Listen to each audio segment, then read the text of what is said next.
Hello, hello, hello, beloved audience, and welcome to the, I think, sixth installment of the Empire of Blood. Some of you may have noticed that we didn't actually end up streaming this session. A couple of different factors went into that, but we decided ahead of time that we were going to go ahead and pre record this episode. We should be streaming episode 7 on the new Performance Check Twitch, no longer on my personal Twitch stream. We should be making the full move over to Performance Check Show on Twitch.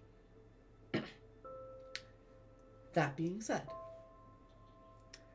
let's talk about what happened last time. It was a very intense session. We started with the beloved cleric Ibis finding her life under threat from an assassin. After first attempting to dispatch the assassin, which did not end up working to her avail, she decided to run and try to lose it within the very vast halls of the Cathedral of the Sustaining Mother. She ended up bringing it into the common area with the church pews, and through a very dizzyingly fast sequence of events, the assassin dispatched one of the novitiates of the order. And a very, very unamused Empress Leora Divya dispatched the assassin with nothing more than a brisk and uninterested wave of her hand, and chastised Ibis for not giving up her life to protect the other novitiates, chastised her for not dying to the assassin, for putting her life above somebody else's. Ibis was dismissed, and she left, seeking refuge somewhere else in the city, eventually finding Galatea. And after a very, very, again, intense and heartfelt conversation between the two of them, Galatea and Ibis both left that conversation with two newfound afflictions. Ibis leaving with hallucinations of the Empress, Galatea leaving hopeless for pushing Ibis further down into the clutches of the cult that she's been residing in, instead of pulling her out of it.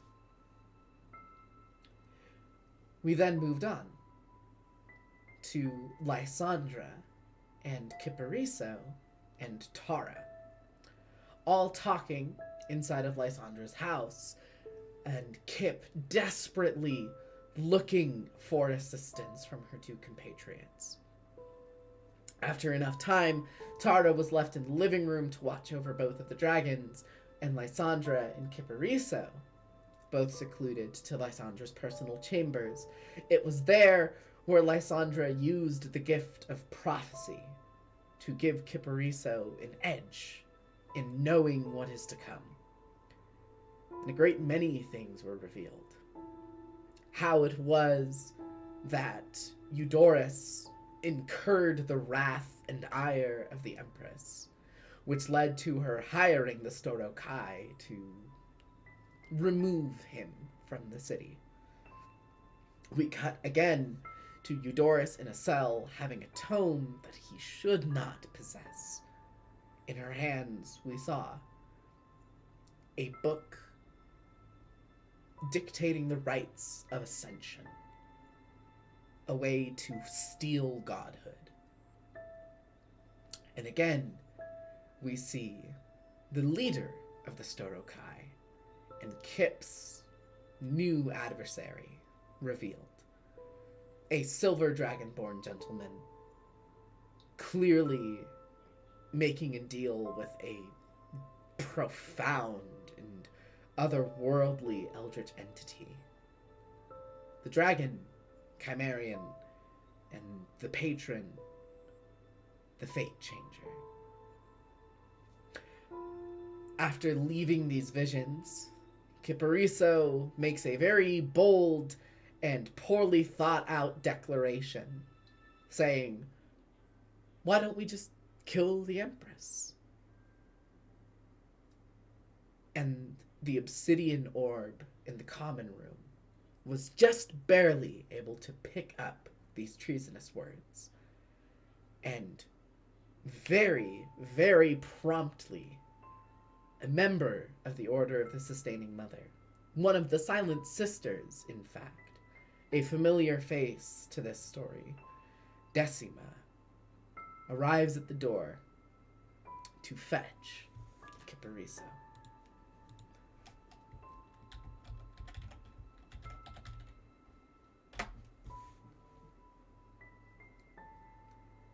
And with that, let's go back to our players. Hello, ill-fated adventurers.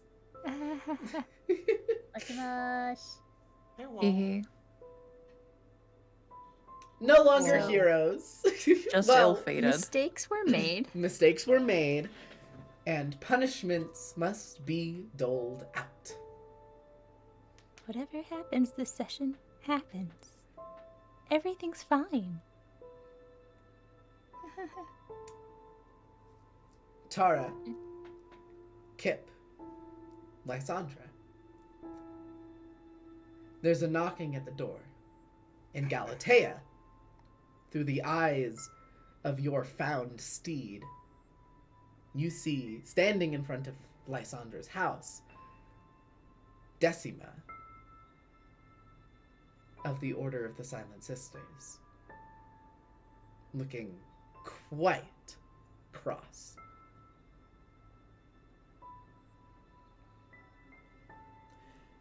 Currently, it is only Tara who is in the main living room of Lysandra's property. I should ask, as a question to Lysandra and Tara, what, generally speaking, is the protocol for when someone is knocking at the door and Lysandra is not there to get it? Does Tara go and fetch Lysandra? Does Lysandra trust Tara to answer the door on her own? Sort of, in very loose terms, what's the protocol there? Well, Diona's not here. Diona's not here. She is the one who answers the door 98% of the time. But she's on vacation because we have a poisonous child in the house that will kill her.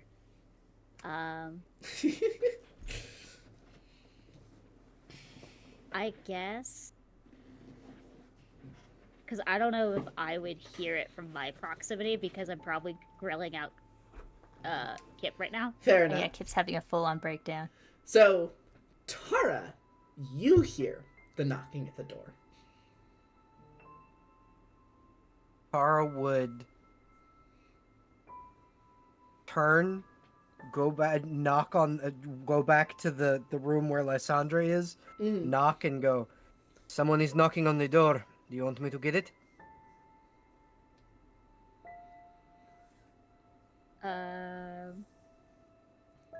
I think in a moment of like, I don't think she's panicked yet. I think she's just angry at the words that were said. And she'll just kind of stand up and just look at Kip and be like, "Wait here," and then tell Tara that she's coming. Kip, I feel like I should say Kip is still on the floor. Yeah. Kip, you feel it's not intense. Overall, it's very subtle, but you are just keyed in enough to notice. You feel kind of a tingling, barely on the edge of feeling it like it's burning, but not burning sensation on your hand, where, you know, the seal is. And you hear the whispers of Polydamna go, "Oh, It's a shame that they act so quickly.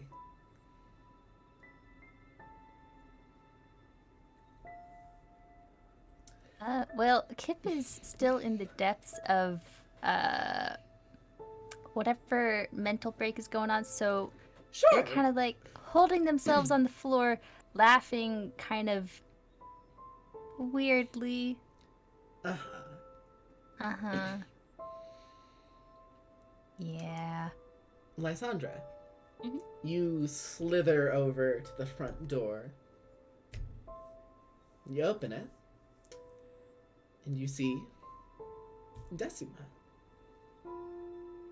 Looking not too terribly amused.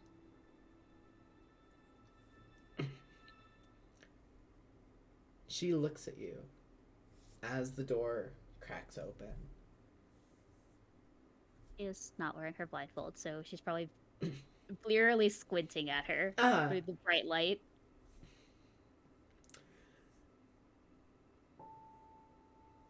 Do I have to explain?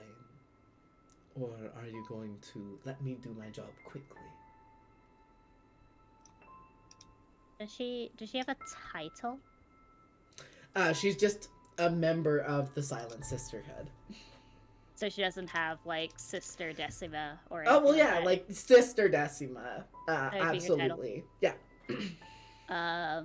I guess she's not gonna pick a fight with her boss. She's just gonna open the door and gesture her in and be like, after you, Sister Decima. As she walks in, she pulls open a leather pouch that is on her hip, takes out a small, like, burlap bag that you can hear the clinking of, like, small metal objects in. She hands... Tara's here, too. She hands 2 bags to you and says, for services rendered, and keeps walking past you.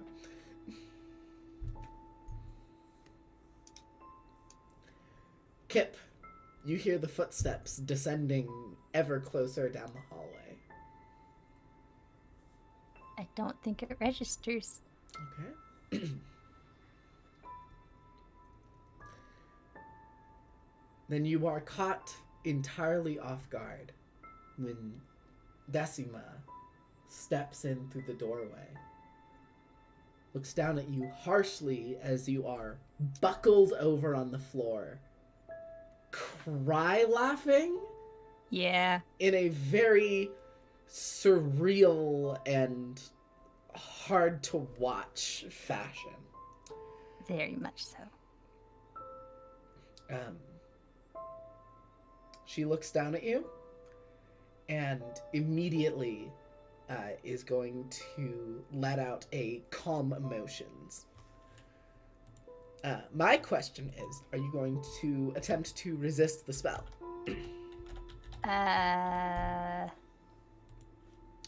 Calm emotions will clear a couple of points of stress.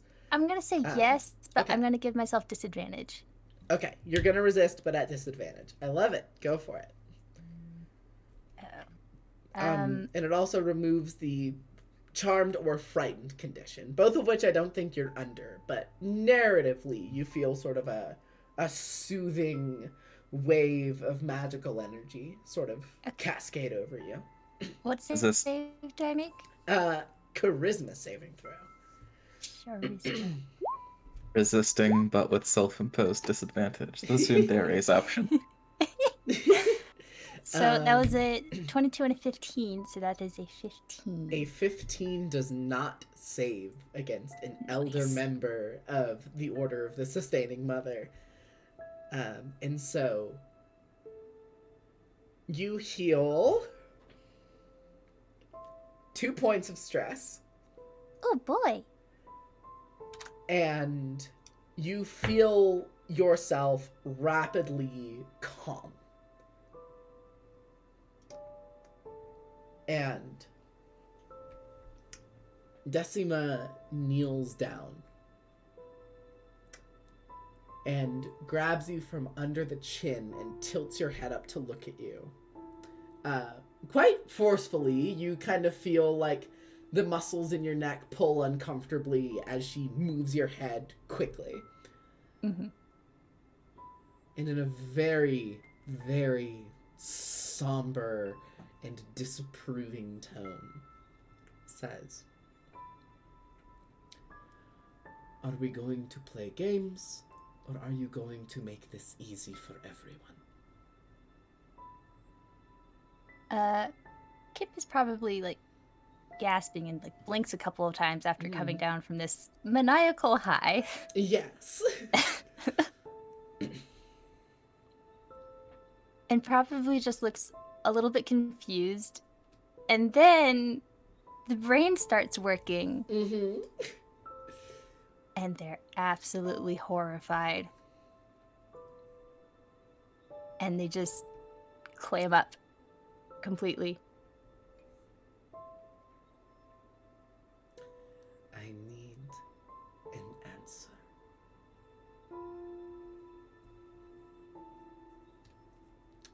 She stands up and looks at you expectantly.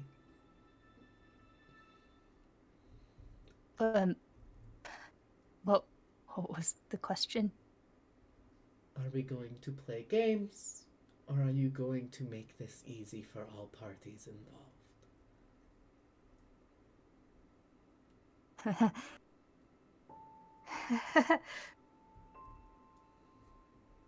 Oh boy.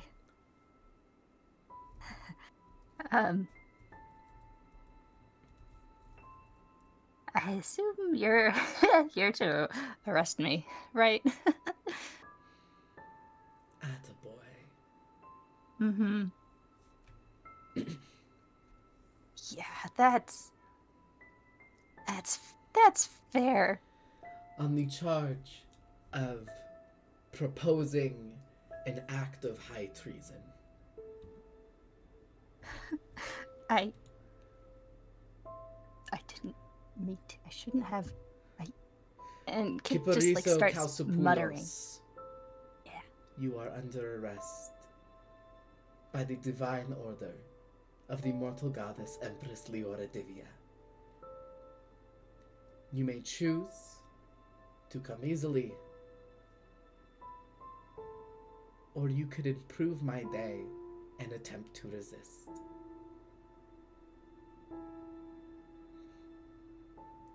And she pulls out a pair of manacles.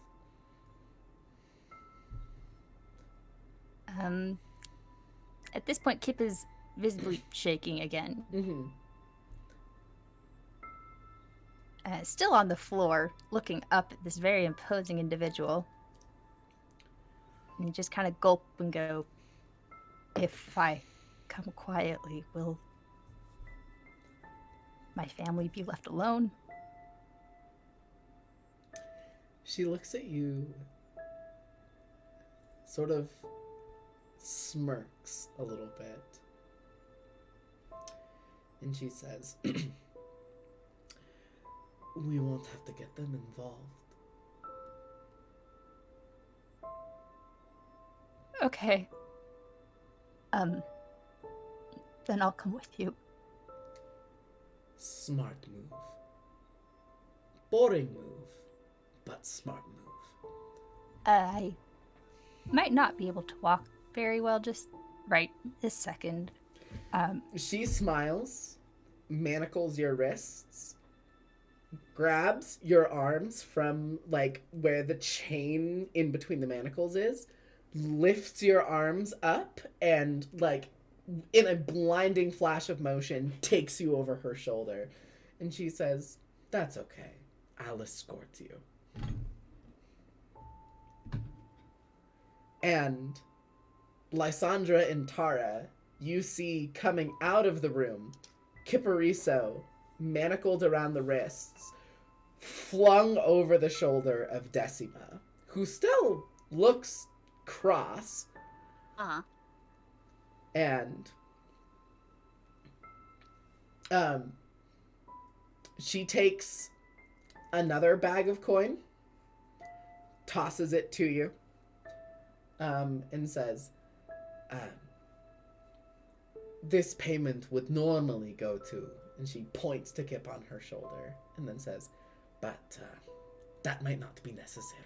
So At this point, like Tara enjoy is the bonus. like, at this point, Tara is like gritting her teeth to try and not be and like not do anything stupid.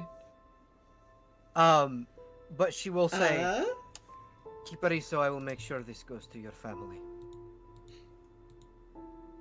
Don't tell them anything. Just I won't. for I the will trouble. just say that you sent it. Decima smiles and says, Kip specifically requested his family not get involved.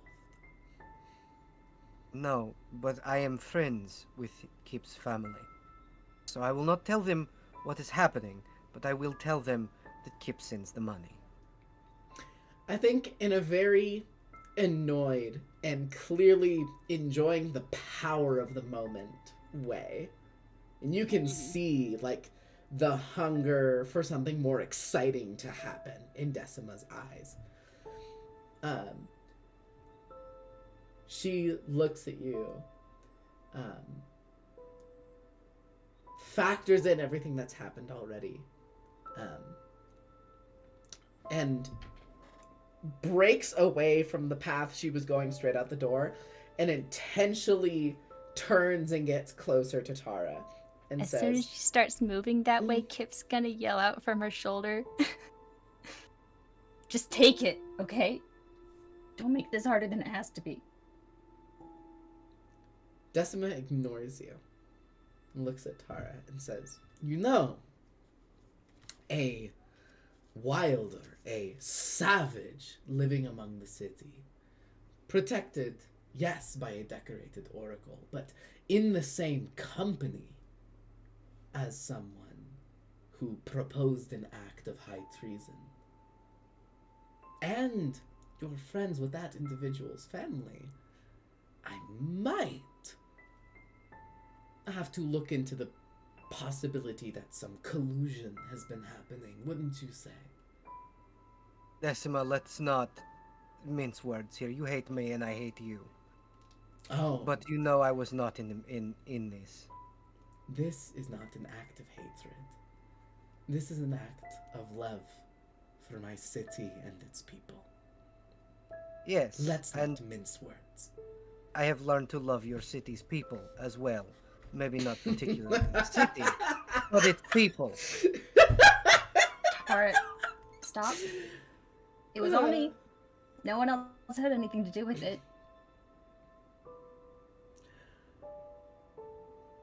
Decima collects herself and says, we shall see when you are put before a zone of truth. And she continues walking out the door. Decima, Stay out of it. this isn't about you, Kip. It's about me.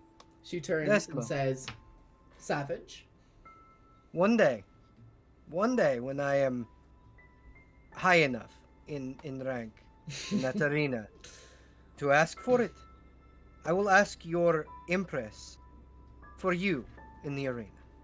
Count on that. oh, to end the winning streak of the Lioness of Eurydia. You don't know the honor you bestow on me. And it will be my pleasure to stomp you into the sand. Then she leaves. We're gonna end this scene for now. We're gonna move over to some of the players who didn't get as much of a spotlight last session for entirely good and reasonable reasons. But first, Tyrfie, in what is technically the final day of your small quote-unquote rest, I know that you sent me a list of some things that you wanted to do. Did you want to handle any of those first? Probably just some of the ones I feel like she would have done by now. Okay, perfect. So I think Identifying the monitor bracelet to know exactly the spell. uh, um, so you take the brooch that you were given by by Decima when you went on the sewer job. Identifying it, it doesn't look like the way that this item was enchanted. It doesn't look like there's a particular spell that is imbued into it. Rather, to give the specific details of the effects. If anybody who is attuned to the brooch is targeted by a spell that is in the divination category of magical proficiency,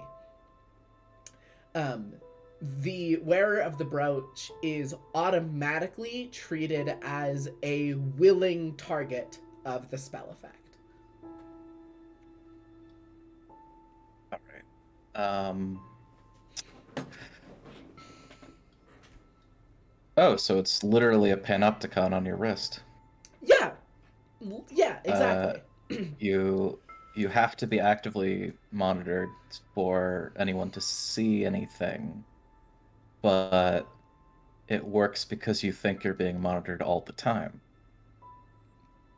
To an extent, Cool. yes. And then, of course, it's the +1 to your AC and all of your saving throws as well. Yeah, worth the trade-off. Definitely Love worth the this. trade-off. Love the state. Go Empress. Go Empress. All right. Next thing, second spot down on the list. You take the sample of the corrupted water from the sewer, and you run it through your alchemy table. You do whatever you can to pick apart the various pieces of the concoction and figure out how it functions, why the mutation happened the way it did. Oh, we do one of those cartoon sequences where it's going through a bunch of glass tubes. Yeah, exactly. um, I'm going to give you advantage because Tierfy has the opportunity to spend as much time as she would like studying this and being careful with it. So that's mechanically going to confer advantage to you. And Cool, we're I needed it. going. Okay, 24 on 24 the instead Alchemist's of kit. 24 instead of a nat one. I would consider that moderately better. Partial improvement. Mm-hmm. So on a 24, um, there's a couple of things that are mixed up in here. And more so than the fact that in the heat of the moment, you had the confidence in your theory that the dragons huddling together at night is what allowed the transmutive water freshly generated to fuse them all together. But it looks like it was slightly more complicated than that. As you're looking through it and using some of your successful rolls from the relevant session, when you were looking into green dragons and chromatic dragons as a whole,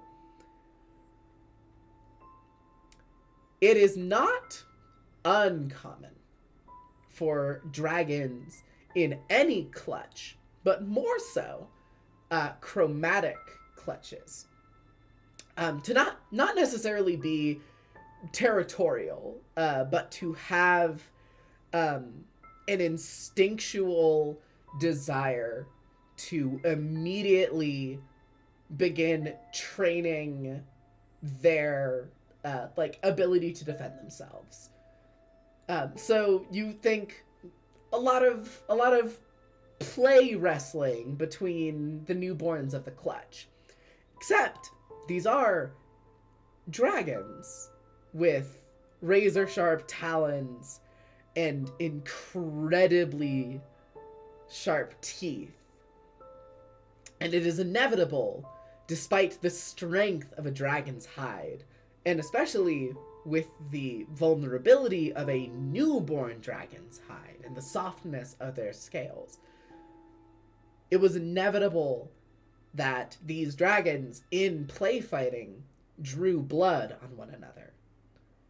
And allowing the transmuted water, freshly generated from the well, directly into open wounds is what allowed a transformation as drastic as what occurred to occur at all.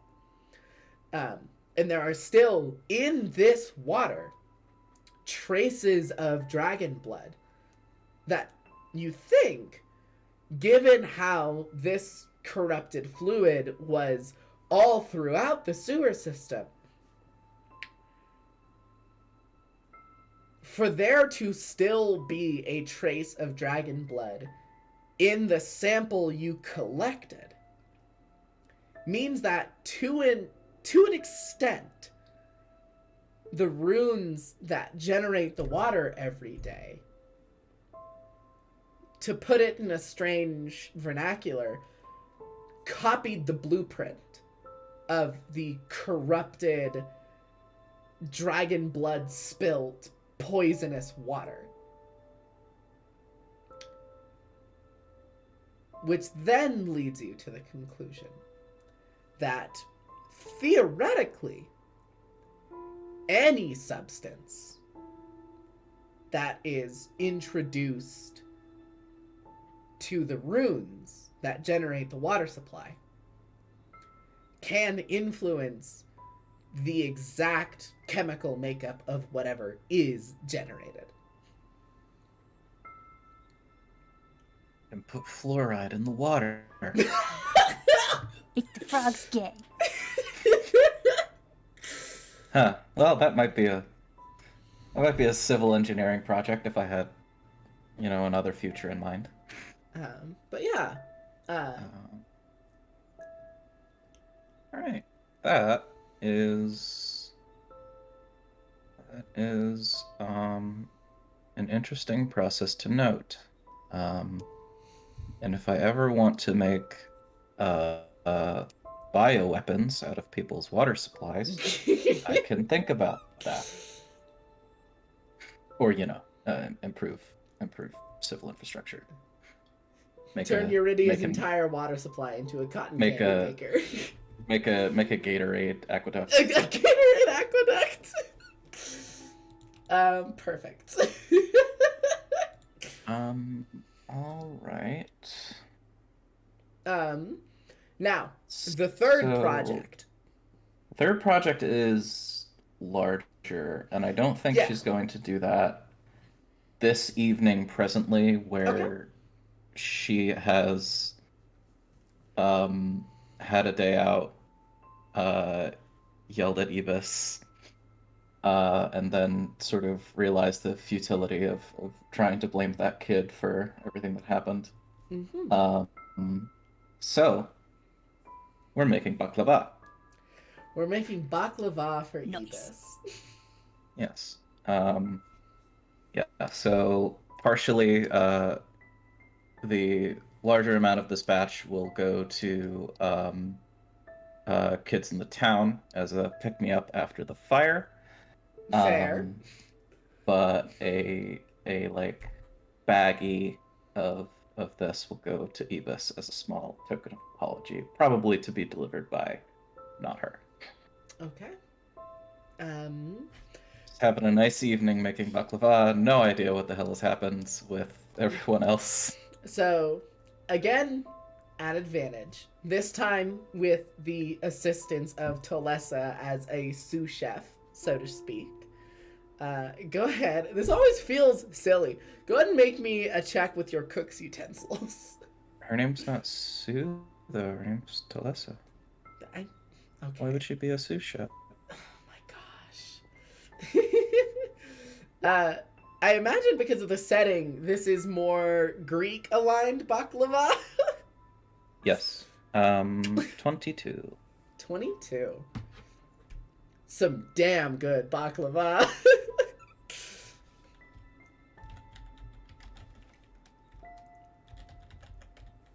All right.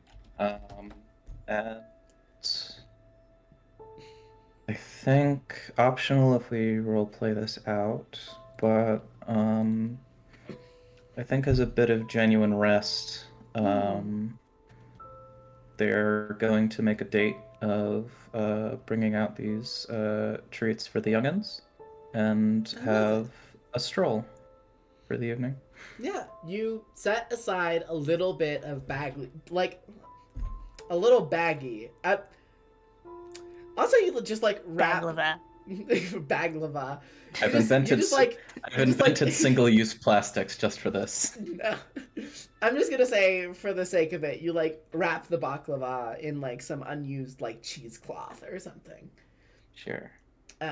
But you take the remainder of the baklava that you made from your very impressive and very delicious batch, and you and Talessa go out and disperse it amongst the children of the Throck quarter of the great city of Eurydia.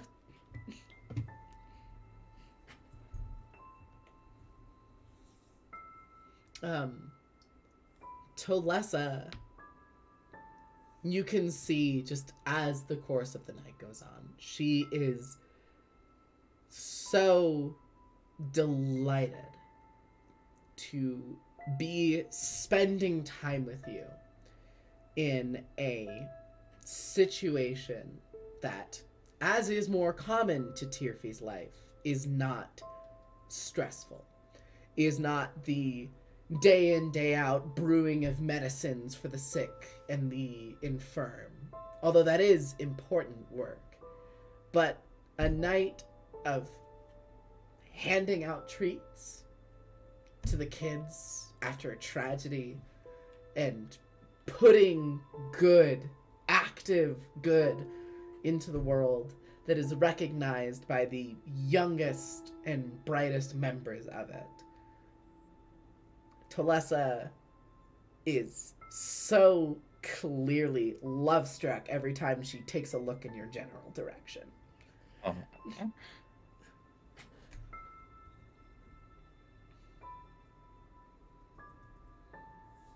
And as you wrap up the night, as the last baklava is given out,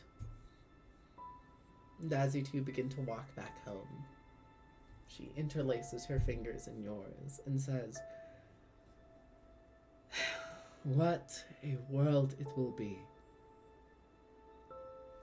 when that is not the kind of thing we do once every blue moon."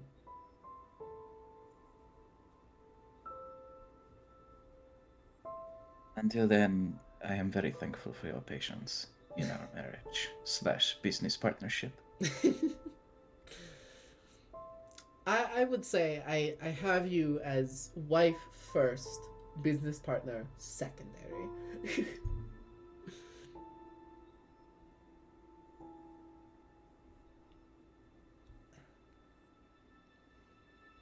Obviously, what we do is good.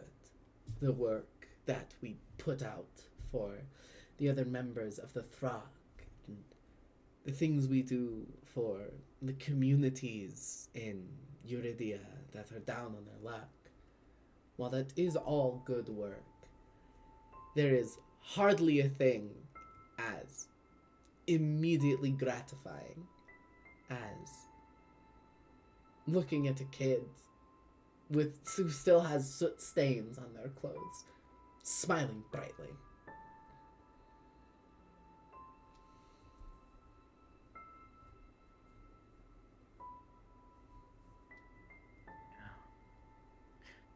Um,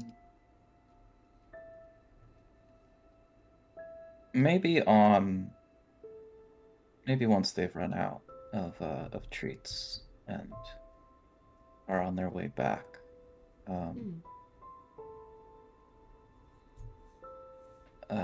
Tirfi clears her throat and in the I'm about to be vulnerable tell Celesta has learned and is going to say softly, seeing how many of them are on the street, the Unfortunately. need that needs to be filled. I have been thinking once again about your desire to take on children. Tirfi.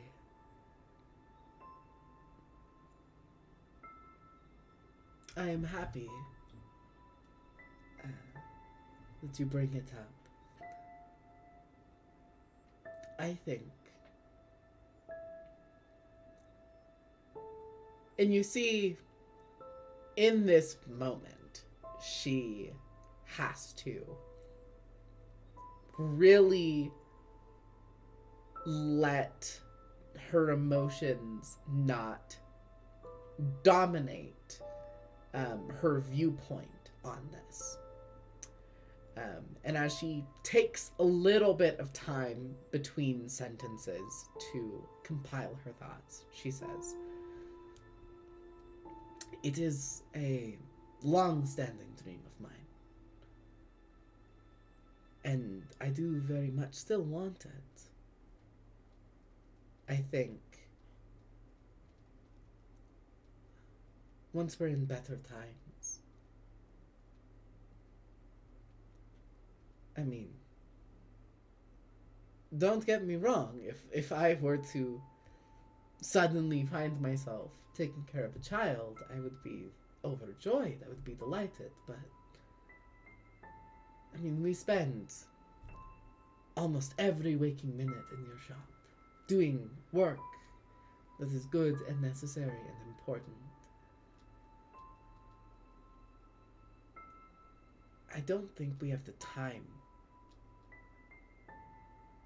The desire is still very present, but there are so Let's many do more. less with the right stimulant. There are so many more changes that have to take place in Uridia before I'm comfortable being a mother.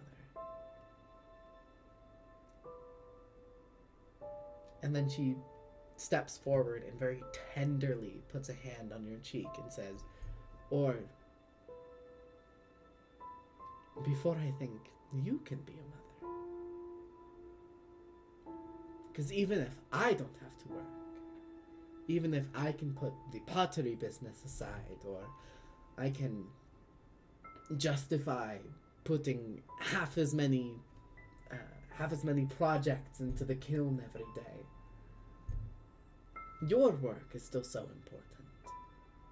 And what a tragedy it would be for a child of ours to have two mothers in the house and have one of them actually being a mother.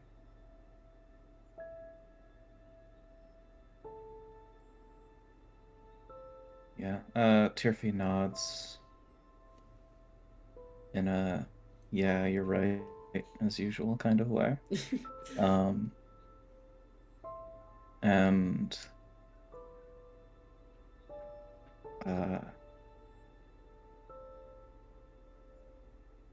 what's it? Putting her arms around Talessa in an embrace. She smiles and nuzzles herself into your shoulder. And then, very jokingly, and in a way where you can tell she's quite pleased with herself, she says, "Maybe when you are not the only physician providing for what is essentially a village's worth of people, we can talk about it." Tirfi's eyes spread up. Actually, now that you mention it, My. but I understand what you mean. Yes, it's. I can look out for the children by being, an auntie to the community.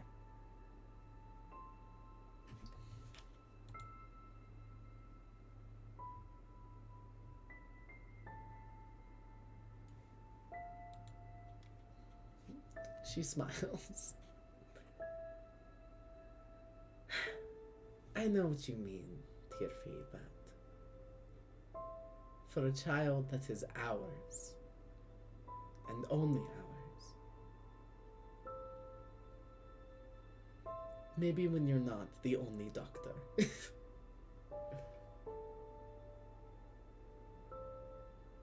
Yeah.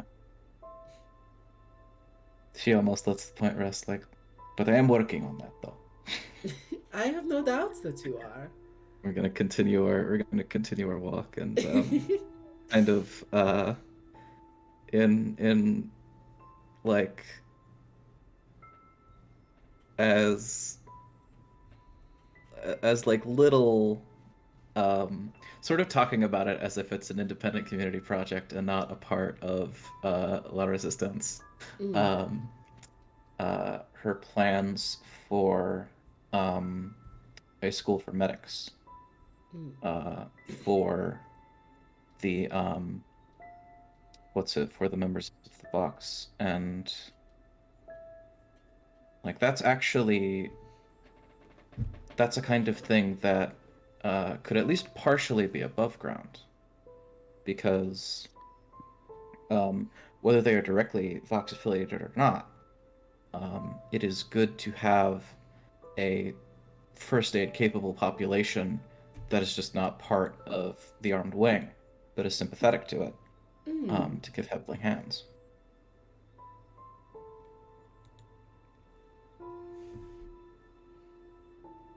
Yeah. Yeah.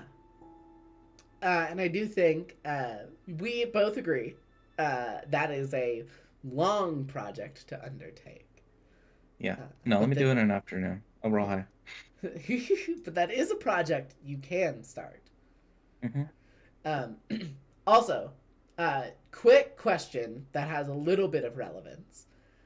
Um, Around how early in the day do you think it was that Tirfi and Talessa went out to deliver the baklava? I mean, to be the most dramatically inconvenient, probably uh like just before Tara arrives to tell us what's happened. Well, the fun thing is, Tara was here already, and as you open the door, you see again there are some of the more alchemically interesting segments of a displacer beast carcass that are wrapped up and left on your doorstep. Okay, can I just add a quick thing that Tara Yes. also would have left because Uh-huh. of that whole hunt? Uh-huh. Tara would have left a note in her like chicken scratch handwriting. It was like, "Hey, I found a big monster. It tried to follow me home. What do?" Question mark. That's fair. That did happen. Amazing. So yeah, alchemical ingredients from a displacer beast carcass, as well as a note. Big monster tried to follow me home. What do? And I think problem solved. Um, that's it. Now to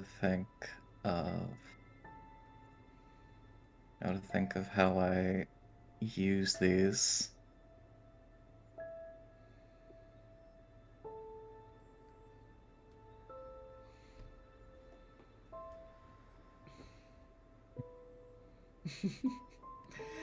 I mean, you can figure out what to do with those a little bit later. Is there anything Yeah. else you wanted to cover with Tirfi?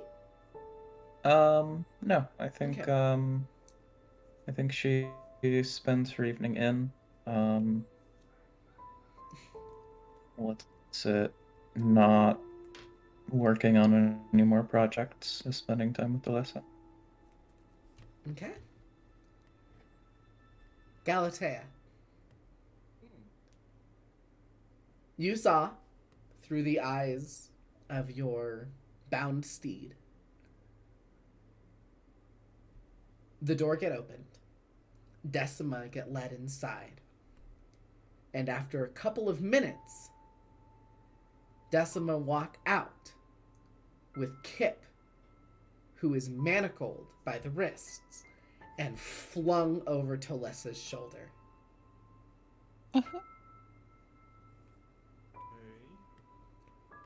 Alyssa or Decima? Decima, I'm sorry. Decima's shoulder. God damn it. My wife and is you kidnapping see- folks. I can't believe your wife would do that to you me. can't believe your wife would do that. And you watch as Decima begins to walk past your horse back up to where the Cathedral of the Sustaining Mother is. And I'm actually going to roll a check. Oh, okay. And with a natural 20 on insight, you see she looks knowingly at the horse. And you almost feel like, even though you are perceiving through your steed's senses, it feels like she's looking right at you. And then she keeps walking.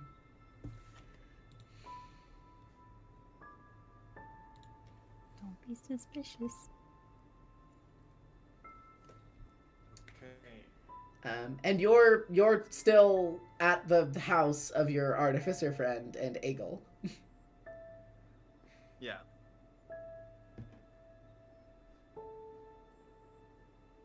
Eventually, I will remember the name of the NPC that I made. But in the meantime, Eros, thank you. Yeah, you're still in the house with Eros and Egel, but you see in no uncertain terms Decima arresting Kip and taking Kip back up towards the cathedral.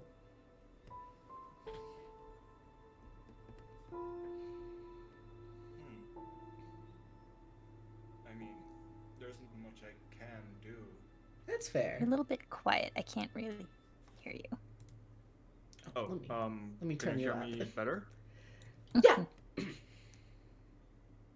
Let me increase the gain on my mic. How about that? Oh, that's better. Okay, Way that's better. good. Perfect. Let's see. I'm essentially ostracized by the entirety of the everyone. Yeah, it's bad news, your situation. So I cannot do anything in this situation. Okay. Well, at the very least, you have the knowledge. Yeah.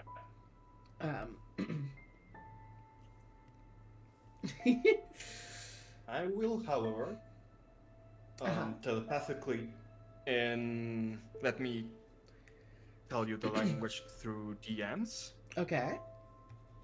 because that's the language my horse decided to speak from my languages, because Galatea isn't smart enough to decide that. I love it. Okay. So in that language, she's going to tell the horse to go inside and check what's going on. Okay. Hold on. I have Now a this question is- to clarify. Yes. Are you telling the horse to go inside the house? Yes. Okay. Galatea isn't smart. Now, I will say, the doorway to the house is built open. to accommodate a large-sized creature. Because that's Yes. Lysandra's size category. So, shortly after, I love this. Shortly after Kip is taken out of the house and arrested, and before there's a chance for the door to shut naturally behind Decima, Lysandra and Tara, who are still both in the living room, you two watch Galatea's horse let itself in. Tara is going to immediately be like, no, no, no. You go back There's outside. There's a horse in the White House. Because she's the going to horse attempt doesn't- to Of lead it outside. and because the horse doesn't understand, I don't know how the horse is going to act. Yeah, the It horse acts like a doesn't. horse, of The course. horse doesn't know the language that you're speaking. because that's not the language that Galatea talks to it in. So what we're gonna do, this is fun. This is a fun little thing. What we're gonna do, Tara, as some of us may already know, horses, unnaturally skittish for very, very big animals. Yep. So, Tara, as you immediately get in front of the horse and very loudly go, "No!" Is there like a gesture that accompanies that, you think? Tara is attempting, if she can get close enough without getting the shit kicked out of her, to approach and kind of put her hand on the horse's like mane and neck, like in a calming gesture to lead the horse outside. Okay. She is not doing this in a like like she's doing this in an attempt to be nice to this animal without having to roar at it and scare the shit out of it. Awesome. Go ahead and give me animal handling. I also want to remind everyone that this is a horse conjured by the Find Steed spell, which means it's the size of a war horse. So it's twice as tall as a human being. Okay. On a 15, you do not move suddenly or aggressively enough to alarm or unnerve the horse. And very carefully, you lightly place your hands upon the horse and just so gingerly and delicately guide the horse out the front door. Yeah, she's going to like petting the horse the whole time, lead it to whatever like stable area which might be near their house, and give like an apple or something that she might have had in like food rations to the horse. And this horse that is quite literally Galatea's actual legitimate shadow takes the apple and you close the door. And Galatea, you get a sort of very, very simple psychic communication back from your bound horse. And so you told your horse, go inside and look at what's going on. And very shortly after, you receive just the word apple. I mean, to be fair, the horse is indeed as smart as Galatea. They both have 6 intelligence. Yeah. So this is perfect communication between the two of them. Yeah, you get back apple. I mean, I communicate back to the horse. You know, if you finish the apple and open the door like, well, you know, they may give you another one. This is your bonded horse. You give a horse an apple. You give the horse an They apple. come back more. So What if think about how this horse opens a door? Okay, horses can break out of their pens so easily. It's not even Yes. funny. Horses, Yeah, it's they're so they're weird. very That's smart. not Horses- opening a door. They can Horses- open doors. They Horses can. are such strange animals. They're Yes. somewhat intelligent, very strong, and incredibly skittish and anxious. So Horses are death machines They for are- themselves and others. yes, correct. So the horse, fully in one bite, devours the entire apple. Goes back to the front door.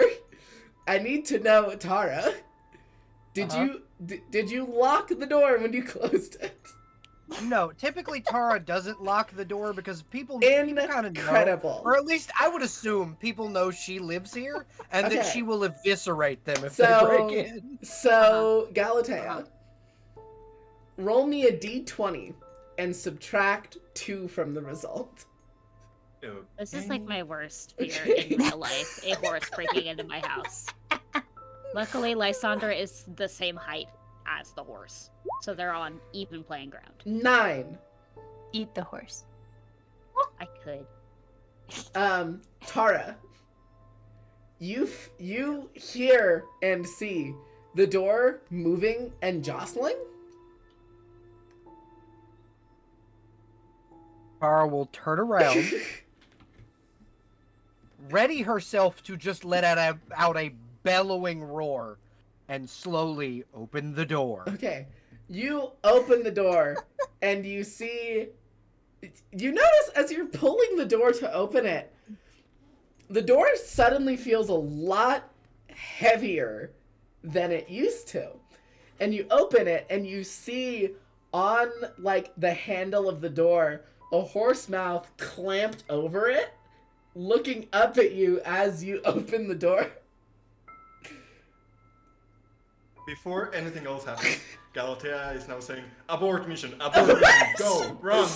And very suddenly, as you open the door and the horse is looking up at you, the horse slowly lets the handle go, brings its head up to its full height, gives a rousing, and then begins.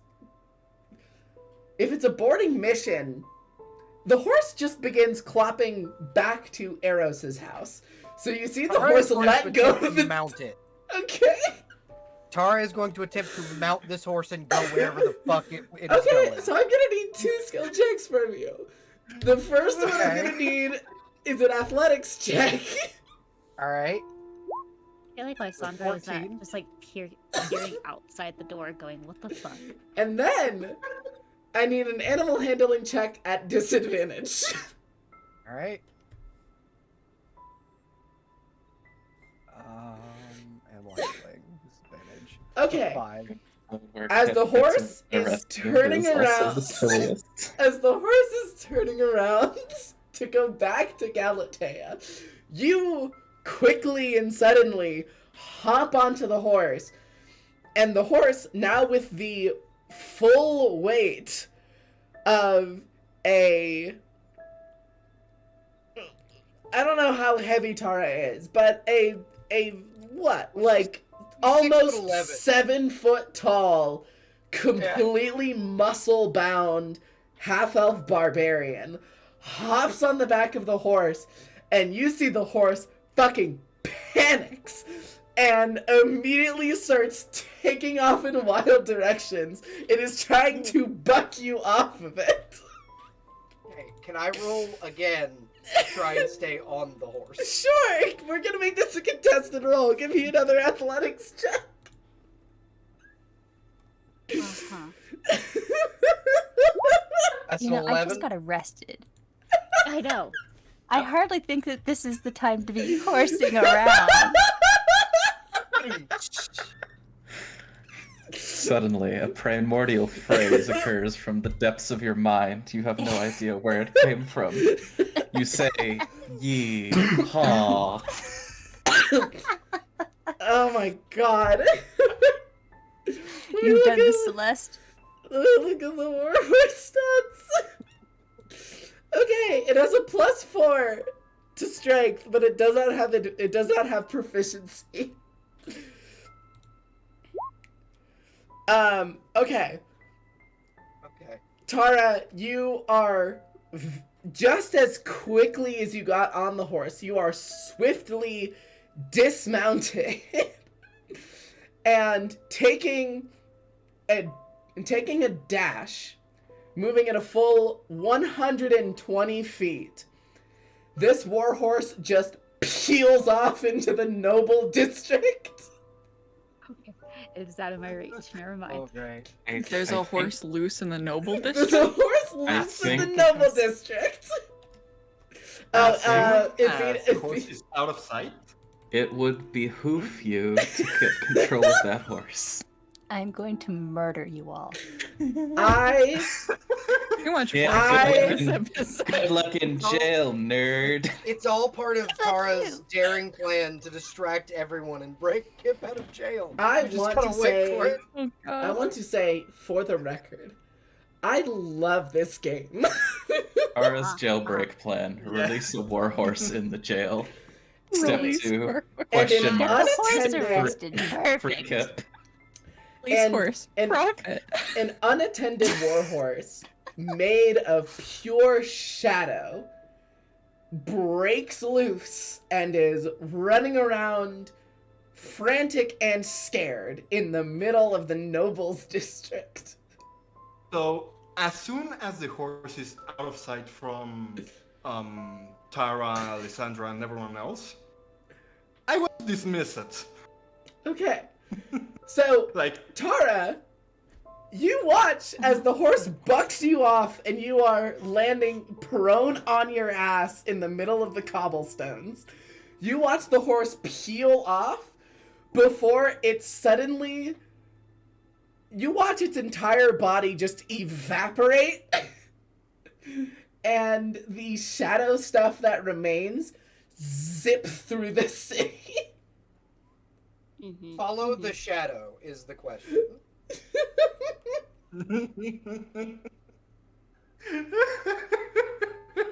Tara is going to, as quickly as she can, follow that shadow. Okay.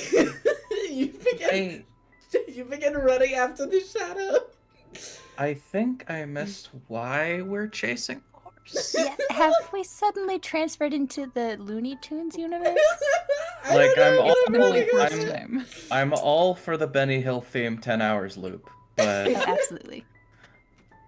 why do we need the horse? Tara wants to know why a horse was trying to get into her house. Yeah, what is the And who sent objective? it. Do they Oh. not know that the horses? Lysandra knows that the horse is Galatea's. Galatea's. I don't know if Tara Tara doesn't. knows. Tara Tara does does not know at all. So Okay, Tara, go ahead and give so- me a survival check. So To chase a horse? the cat girl simply has violent ADHD. I understand. Like real life. Like real life. Give me a survival check. All right. 12.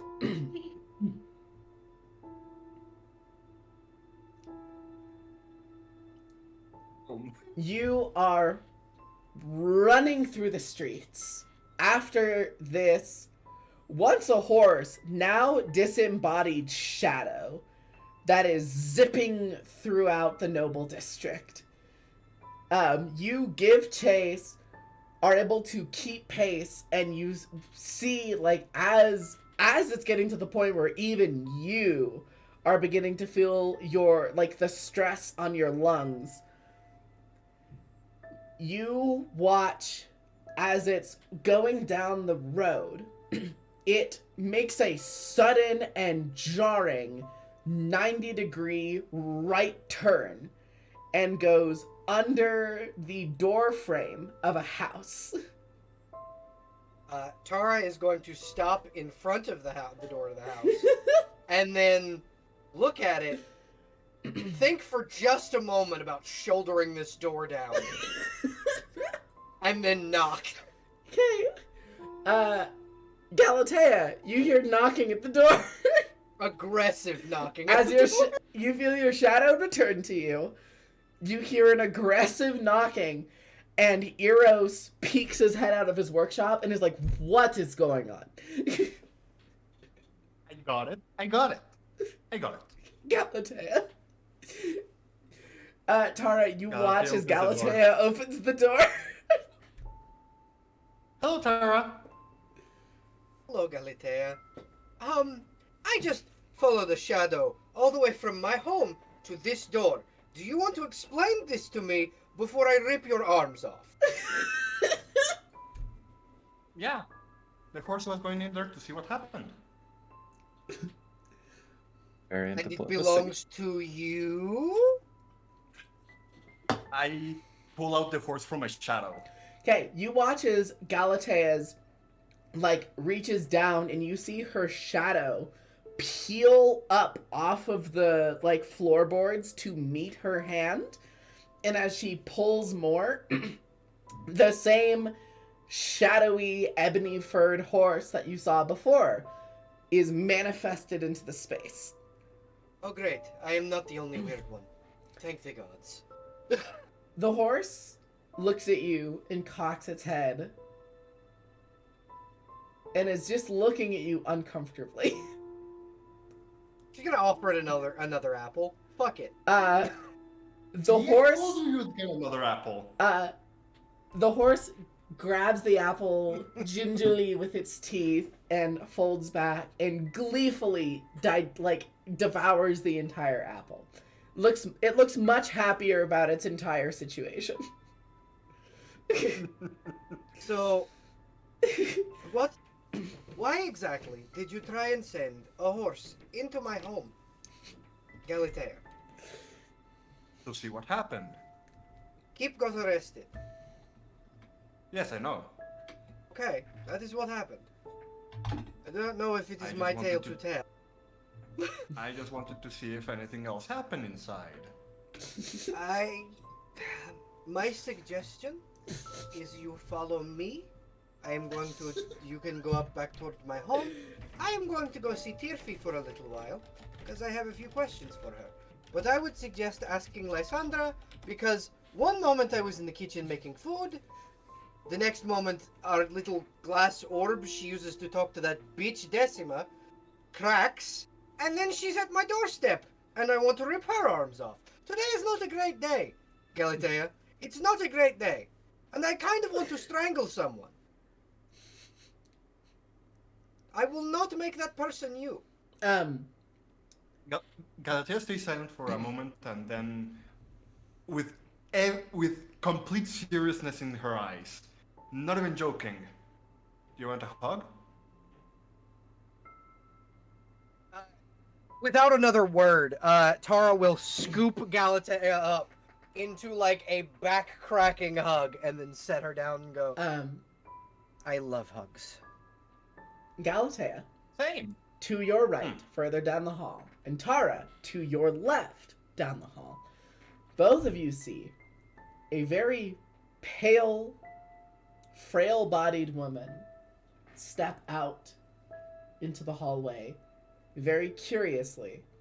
The first thing you would notice, aside from the nearly porcelain skin tone of this woman, Tara, is the fact that her right arm is missing. And she steps out very curious about what's going on. And Galatea, in a face that you recognize as her jovial and lighthearted one, but in a face Tara looks at and purely would think it's just like a flat or resting expression. You see, she goes, "Did we talk about ripping arms off?" Tara, for a moment, will for a moment she's a bit confused, and then her smile will crack, showing the razor sharp teeth in her mouth.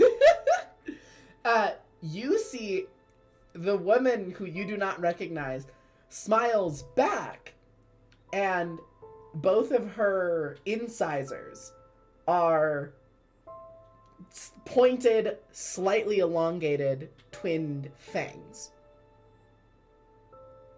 Now, I have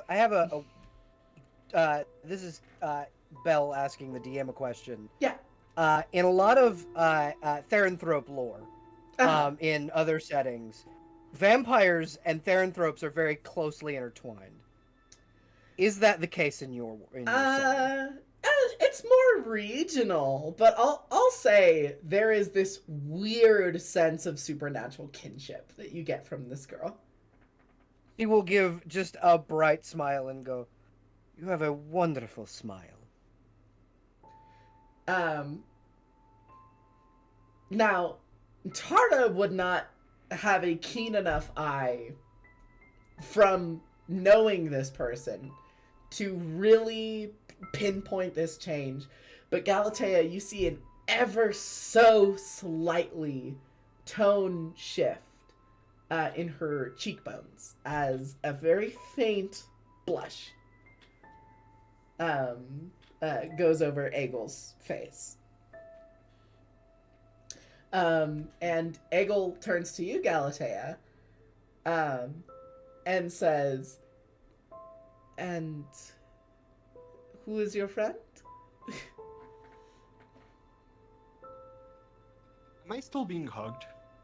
Yeah, Tara's got Yeah, you're still got being you up hugged. out of the off the ground.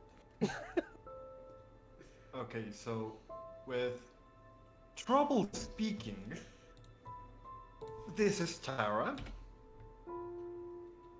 She's very strong, and it's making it hard to talk. Tara will then realize this and go, "Oh, I'm sorry." um, you see Egel sort of begin to limp closer. Eventually, Galata immediately goes to yeah, help her. you break off. She puts her like left hand up on your shoulder. And she smiles to you, Tara, and she says, "I'm Egel." It is wonderful to meet you, and you are a friend of Galatea's? Now this one, both of you notice. Egel blushes. And she goes,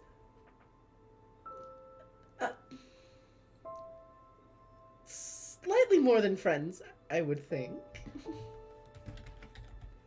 Oh, Galatea, why have you not introduced me then? Your It neighbor is came. wonderful. It is wonderful to meet you, and I will be sure to start stopping by here after my hunts. Your hunts? I am a huntress. It is what my people did.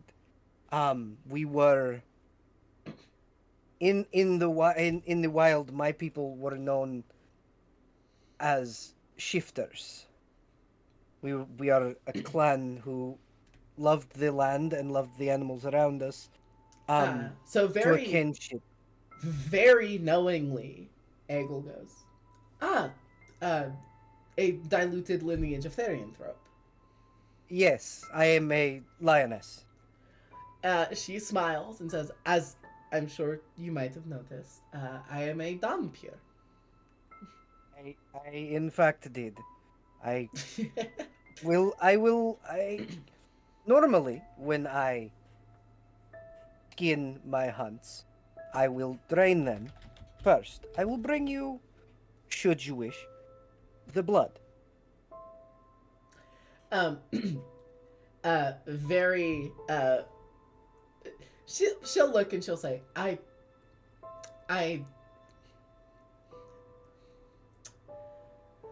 Dhampir don't need to, uh, entirely, subsist off of, blood, vitae, whatever you call it.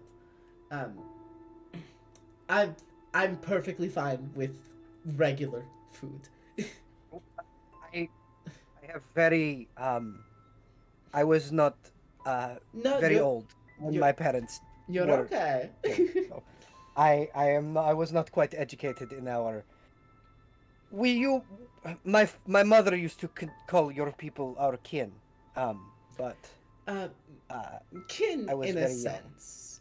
Yes, There's a kindred in the fact that we were hunted by those who consider themselves normal. good. Tell me about it. And you see, in a sense of very bitter humor, her eyes very briefly flick over to her now missing appendage.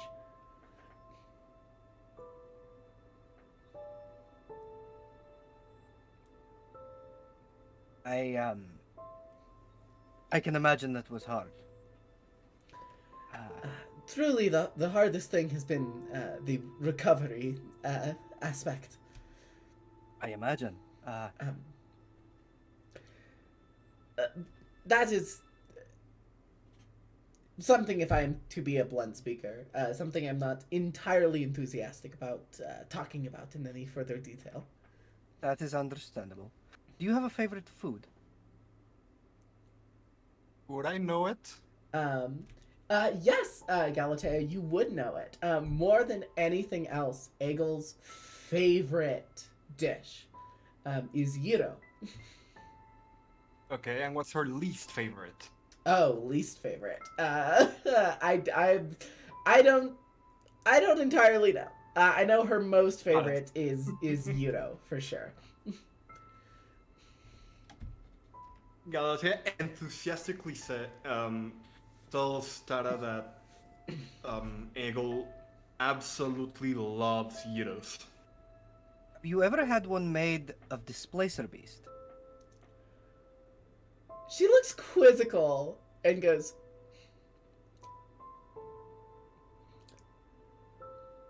"Not unless a chef has lied to me, though." It is like almost as succulent as lamb, but a little leaner. It is delicious. I will bring you one.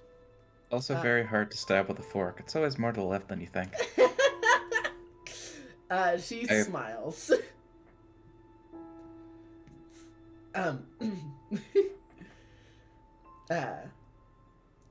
Galatea, you feel a shakiness beginning to come from Egel.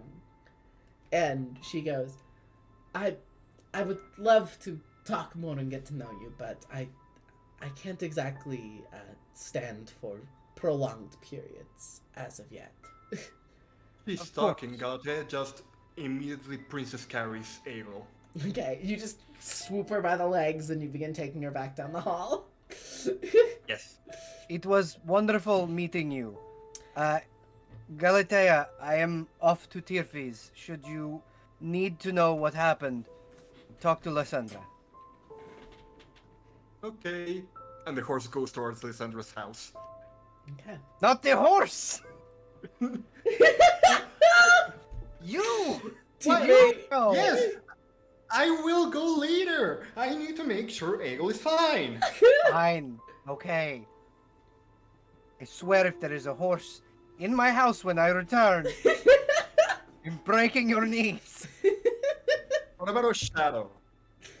If it is just a shadow, fine. But if it is a full spectral horse in my home, I'm breaking your legs. But it's not a ghost, it's my shadow. You understand what I mean.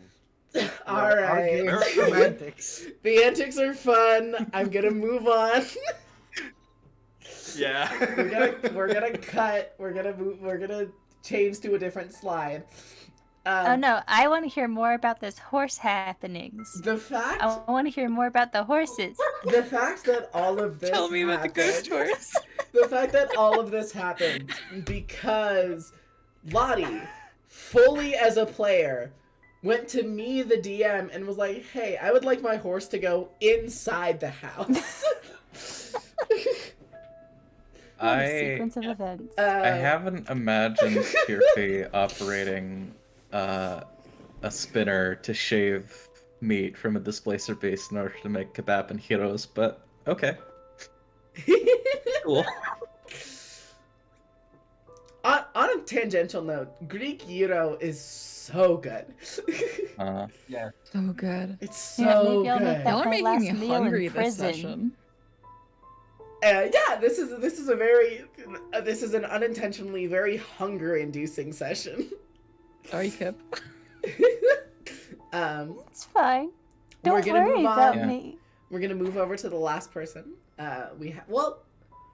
Real quick, just out of curiosity, Lysandra, you watched a horse try to open your front door, I know.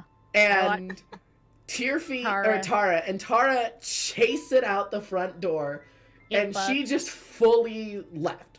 Tara just fully started running like blocks down the other way. So, what are you doing?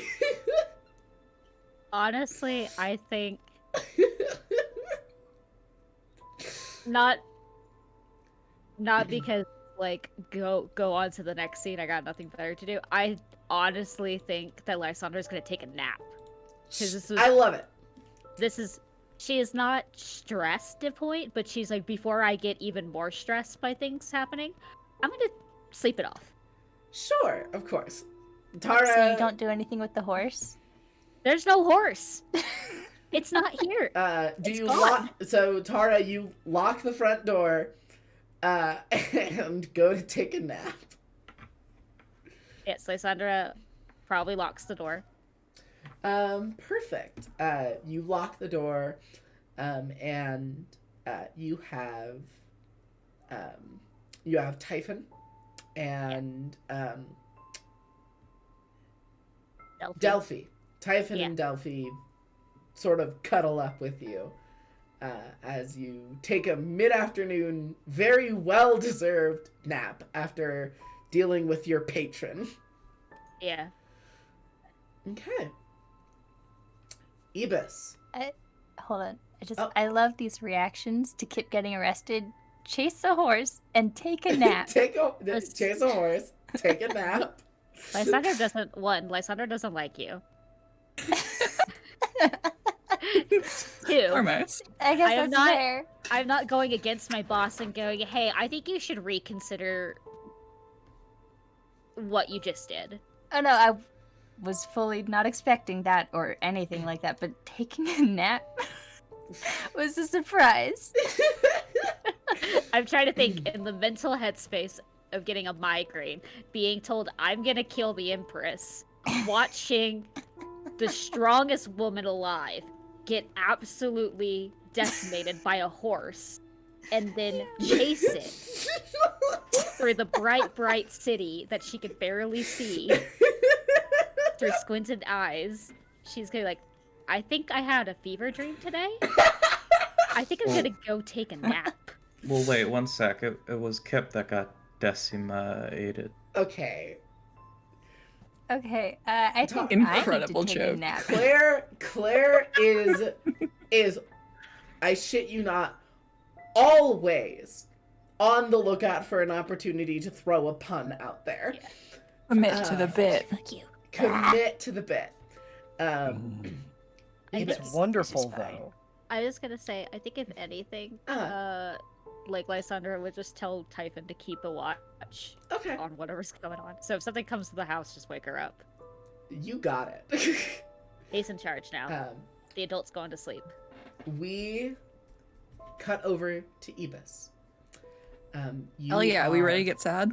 Yeah, you are walking back towards the Cathedral of the Sustaining Mother, and you're still seeing hallucinations of the Empress, and it's always a like just barely in the corner of your eye, where like you will be like approaching a street corner, and for a brief second you think you see her walking down to your right, and you turn and nothing's there.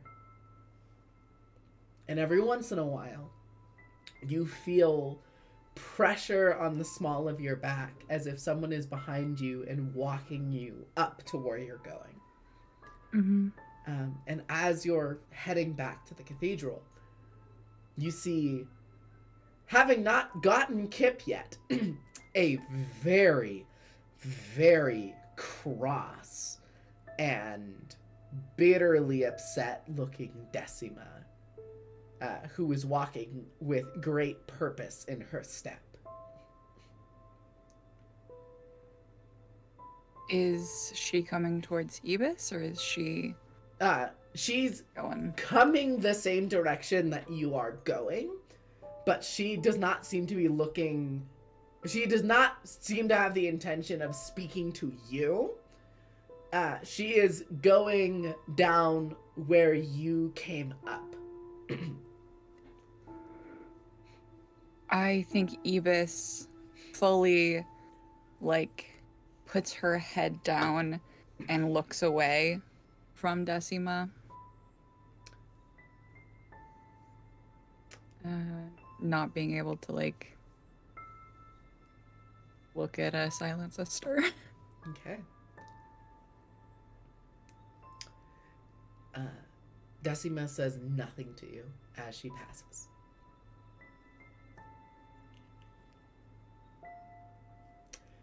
Um, you continue walking up.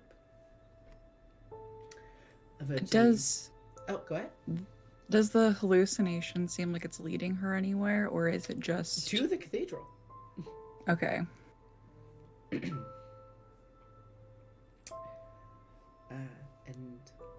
you get to the cathedral proper, begin walking up the steps. And for a split second, you think it's the hallucination. But you see, actually, Empress Leora standing outside of the main doors. Definitely watching as you approach.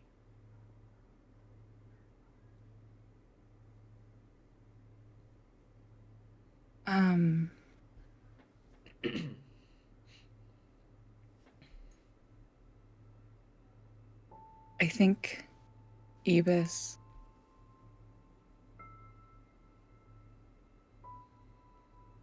seeing Empress Leora fully like drops to her knees. You drop to your knees before the Empress. She looks at you. You weren't gone for very long. Are you sure you had ample time to clear your head?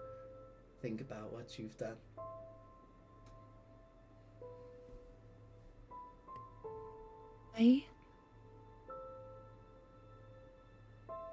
I need to give everything I have to you. And I failed that. She begins approaching you, but keep talking.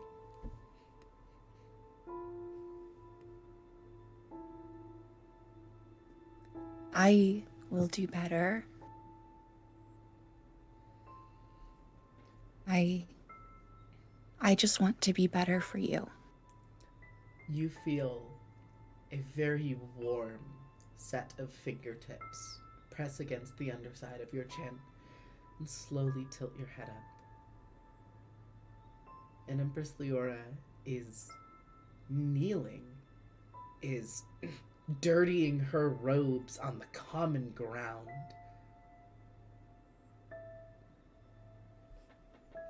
Ibis, I don't like doing this. I don't like feeling like an uncaring mother chastising children.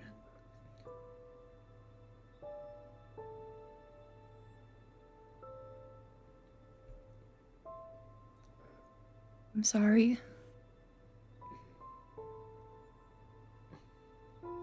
You are forgiven, Ibis. Going forward, I trust you will do better care to be mindful of the teachings of the Order. I think I might have chastised you too severely. I forget mortal fears. You have done nothing wrong. You That- couldn't do anything wrong. Ibis. I was once human. The human factor is not a thing that goes away entirely. I mean, even the false divinities have it. Each of them, all of them, once mortal, arisen to divinity. The thing people forget about the gods, forget about me, is that they are all deeply, intrinsically human. It is human to be afraid of death. It is human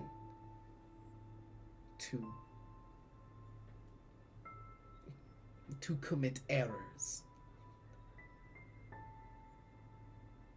Even the gods are not immune to it. I mean, they didn't ascend me, right? I mean, could you imagine telling another god that you can't be a part of the inner circle?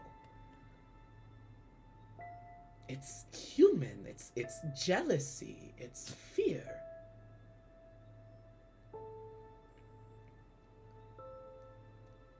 And I might have done a lot of work to try to get rid of all of it, but there are elements that are worth keeping.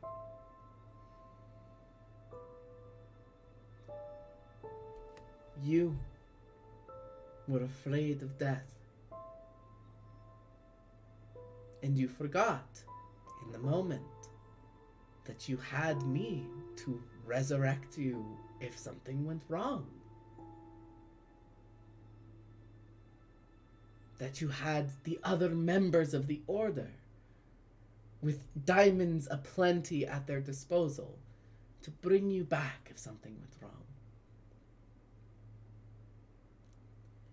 The novitiate who died today is returned and is safe.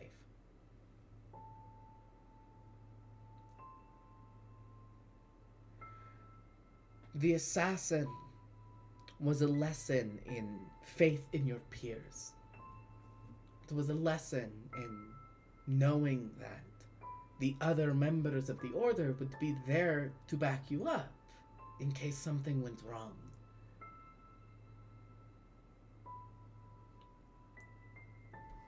But we will have other ways to teach you that. I know you have faith in the other members of the Order, and I know that you have faith in me. If you did not still have that faith, we would not still have you in the Order.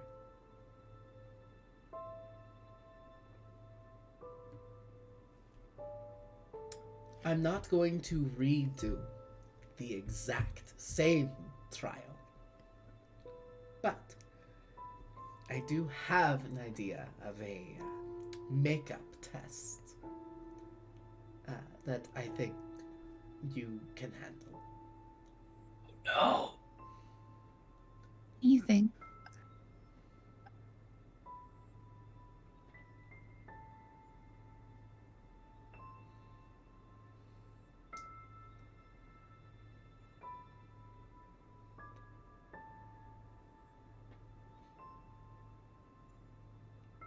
My question is, are you still up to the task, Ibis?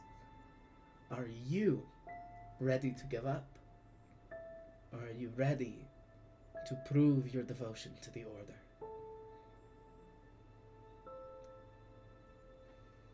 I am devoted to the Order. She smiles and says, "Wonderful news.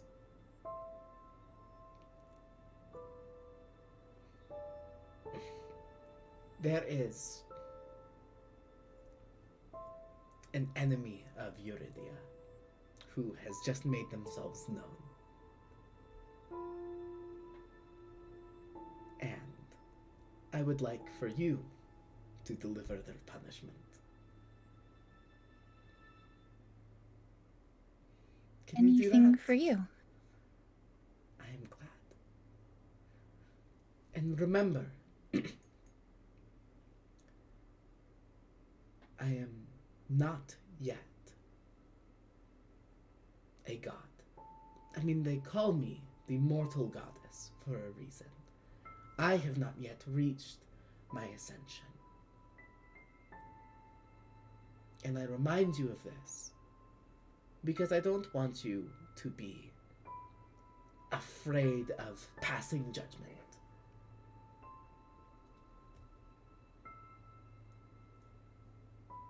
It's rare, but I can have the occasional oversight. There were ways I could have better prepared you for the test. And this time, and will give you all of the preparation needed to make sure you're ready for the next one.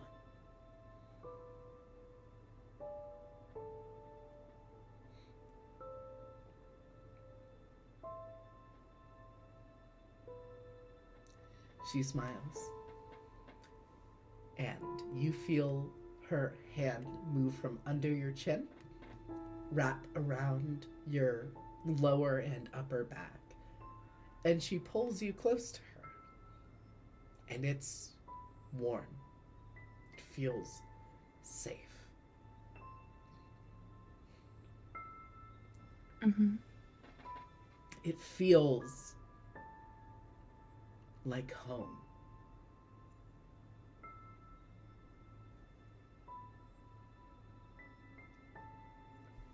She lets you go and says, whenever you get around to it, I believe Calliope wanted to talk to you.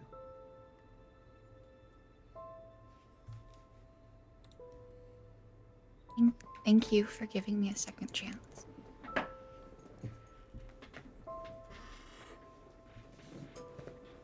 She smiles, helps you to your feet, and says, nonsense. I did not give you a second chance. You earned one.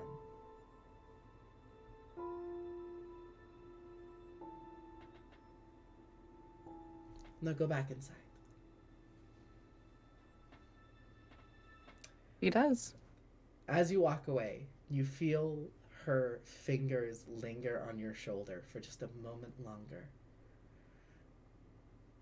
And there's a warm pulse of energy that runs through you. And you notice your head doesn't feel as fuzzy. You keep the same amount of stress that you have, Mm-hmm. but you are no longer seeing hallucinations as she removes your affliction and sends you on your way. Bye-bye. Which means if you suffer any more stress, you get a different affliction. That's fun. I agree that Celeste, you are so fucked up for this. Thank you so much. Oh, you're welcome. And you go to talk to I Kalai. matched my entire head. This is diabolical. Aren't I a little bit fucked up for this? A lot little? bit fucked up. A lot. Just a little. Evis, you move through. Okay. Deep breaths. You move through the halls. You find your way to Calliope's room. Mm-hmm. You're just standing outside of it. She immediately knocks. You knock. Mhm. Moment passes. Another moment. Another moment.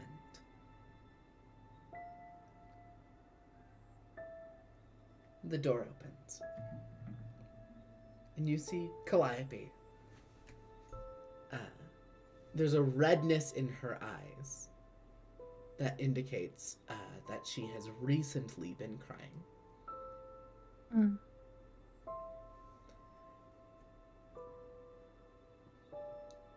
I think Evis immediately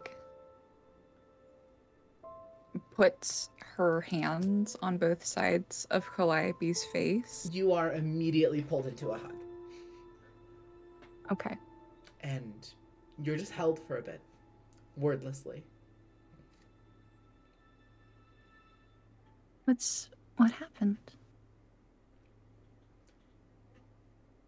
What's wrong? Calliope lets go. Puts her hands on your shoulders.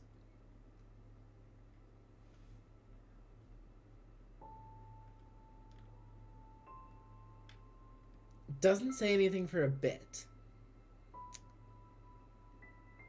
And then goes,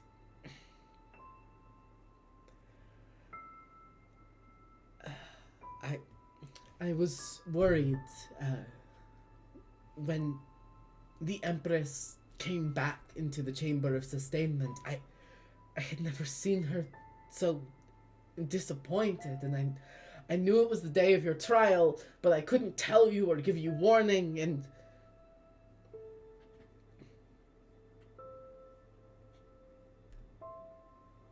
I let my mind race a little too far. I thought, I'm alive, and that's the problem. So, you know. Ibis. I did the trial too. I went through the same trial you did. Did you die? I did.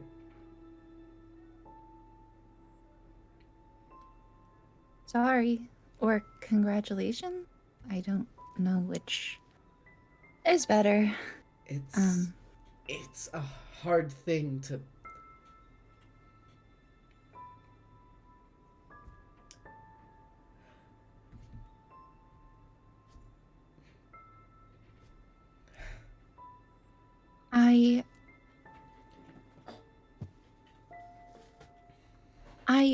I know that I should have died during the trial. No. The Empress was so disappointed in me. That's why I was scared when she came back. I thought you weren't in the order anymore. She wouldn't do that. I failed spectacularly, but she's forgiving. So I get another chance. I don't know what I'm doing yet, but I get another chance at it. So maybe this time I'll die right. You know. Sorry for worrying you. Ibis.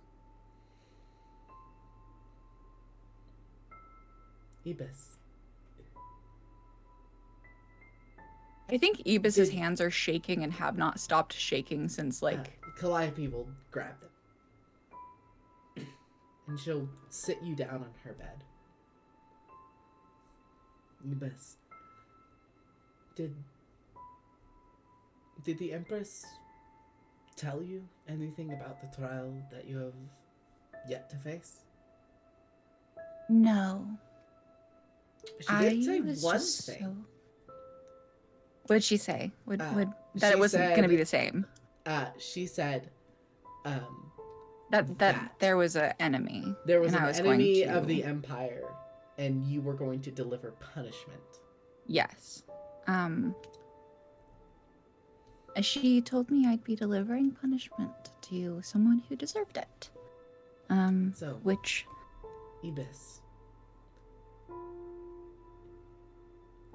You're not losing your life in this trial.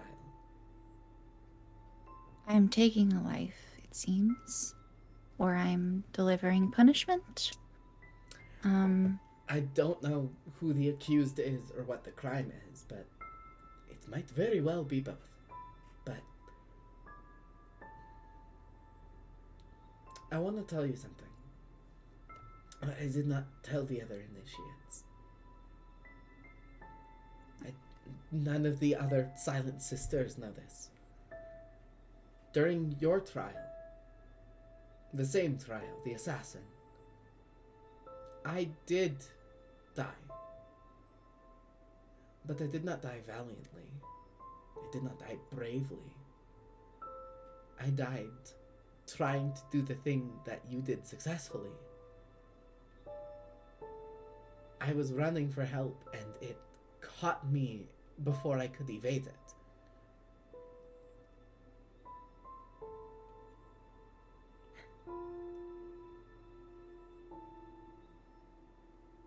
I think...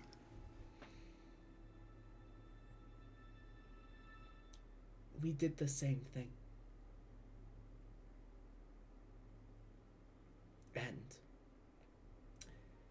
I advocated to the Empress for you.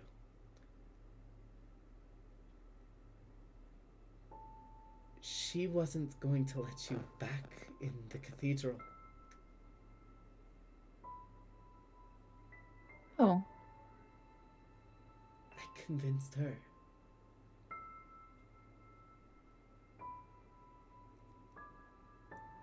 Oh, how how, how did you convince her? I confessed. The way that I failed the trial, the way that I passed the trial, is the way that you failed it. The only difference between my success and your failure is that I'm better at dying than you.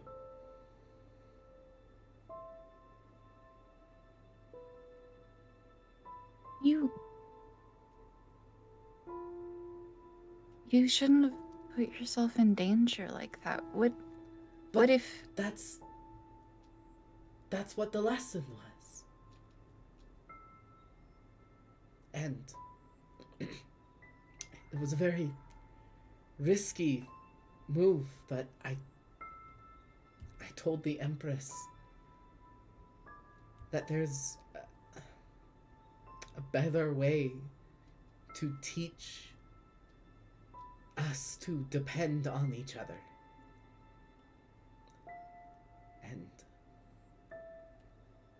you see something catches in her throat. And she is paler than she normally is and begins to sweat and says,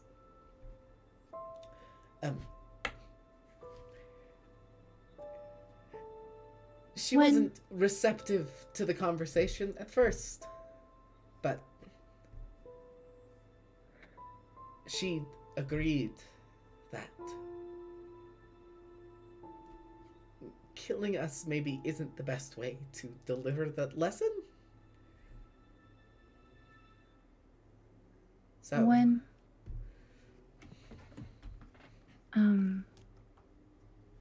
what were you gonna say?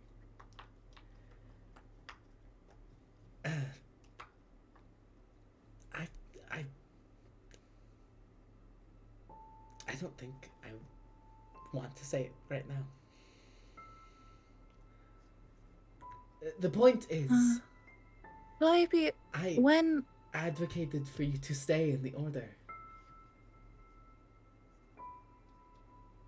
Thank you. When I left the order just this morning when I failed to die, I ran into Galatea, and she told me that to be in the order, I might have to kill the person that I loved most in the world. And all I could think of at that moment was you, and that was terrifying. So there's that. Can you do me a favor and make a roll that's just charisma? Ooh, I think that's my worst stat, actually. Sure. Yeah, absolutely. Roll just straight charisma. Just flat charisma. Flat charisma. Oh, a flat charisma? That's a 1. That's a natural one. Ow. Ouch. Ow. You Ow, see, Ouch. Ouchie. you see a couple of different things pass through Calliope's face.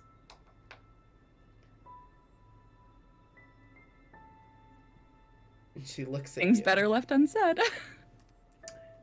She looks at you and she says,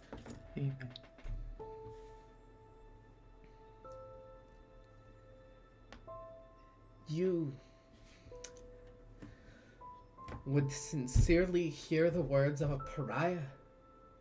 Someone who abandoned our order? You would lend your ears to those who would try to defect you? Sorry. Why do you even speak to Galatea? To be fair, she spoke to me first. Why did you And- entertain her? Because I was extremely stressed over not dying correctly. Why didn't you... And you were mad at me. So I didn't know what to do, and I was very sad. And then I was like so stressed that I was hallucinating at one point. And then I was just very sad. And I was in pain because I got stabbed and poisoned and stuff. So I'm sorry. And I won't talk to Galatea anymore because she doesn't even really, like, understand the goddess. So it's fine. Good. Don't talk to Galatea anymore.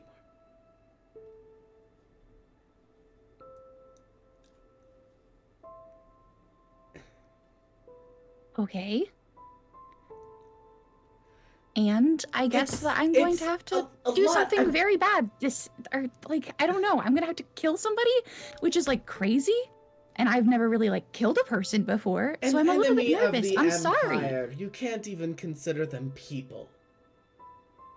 I know that. Like logically, I knew that. But also, murder is murder.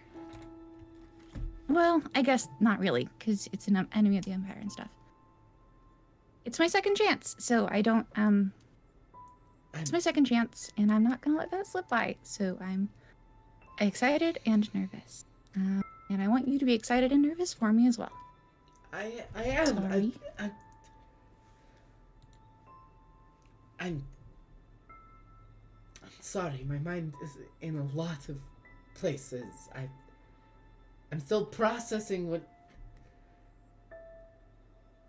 Don't process what I said then. Just be happy for me. Getting a second chance. Of course I'm happy become for you, Ibis. Like you know? So... Ibis, I'm so happy for you.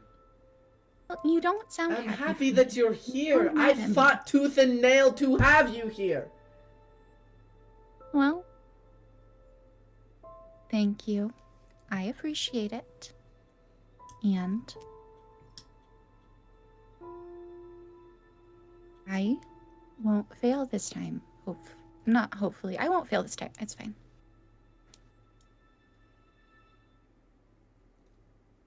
So, I don't know when I'm supposed to do this. I was just told, go talk to Calliope. She wants to see you.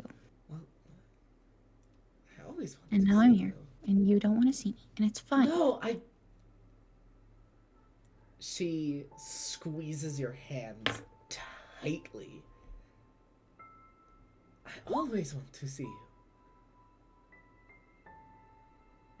I'm glad that you aren't mad at me for dying. For not dying. For dying wrong. For almost dying wrong. No, I did almost die, to be fair. I was angry in the heat of the moment, but I shouldn't have been. I was relieved to see you alive, but I knew that it meant that you failed your trial, but I didn't know that you could get kicked out after failing one trial. I thought that there were like a bunch of trials, and then at the end they were like, the it Empress wasn't was like, just that you well, failed. I From failed what the Empress spectacularly. was telling me, it was about the way that you conducted yourself after the failure. How did I conduct myself after the failure? I I was sad? Yes, I don't know. It's the mortal goddess. How can we even think to understand the way that she looks at the world?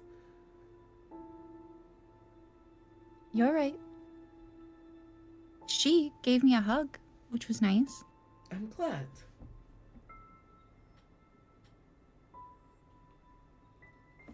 She... Thank you for I'm happy you're alive. championing Ibis. for me.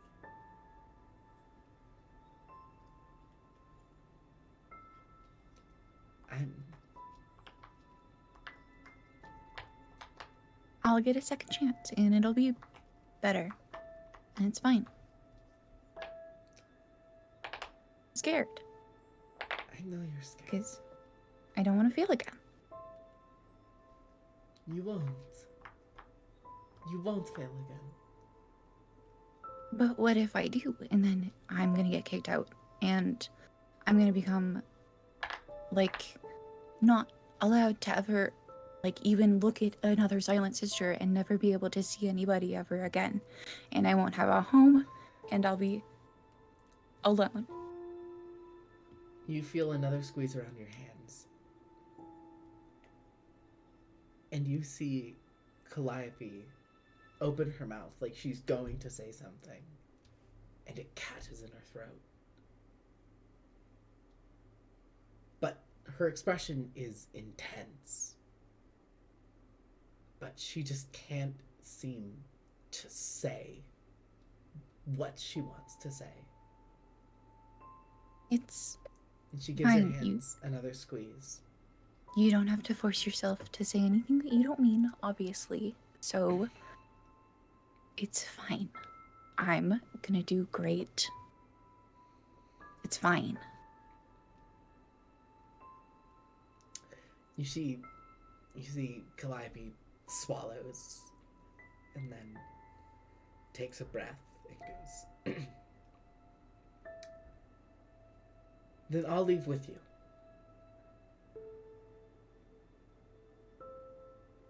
If you fail again, I'll leave with you.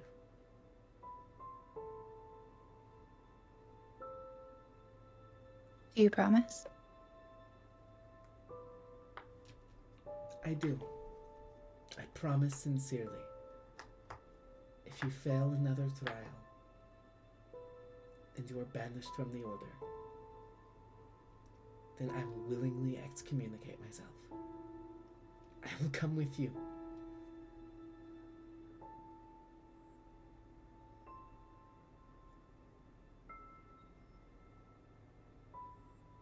Why would you do that for me if I'm a failure?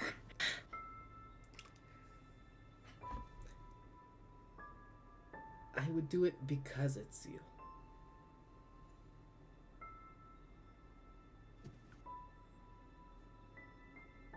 Then I won't fail for you.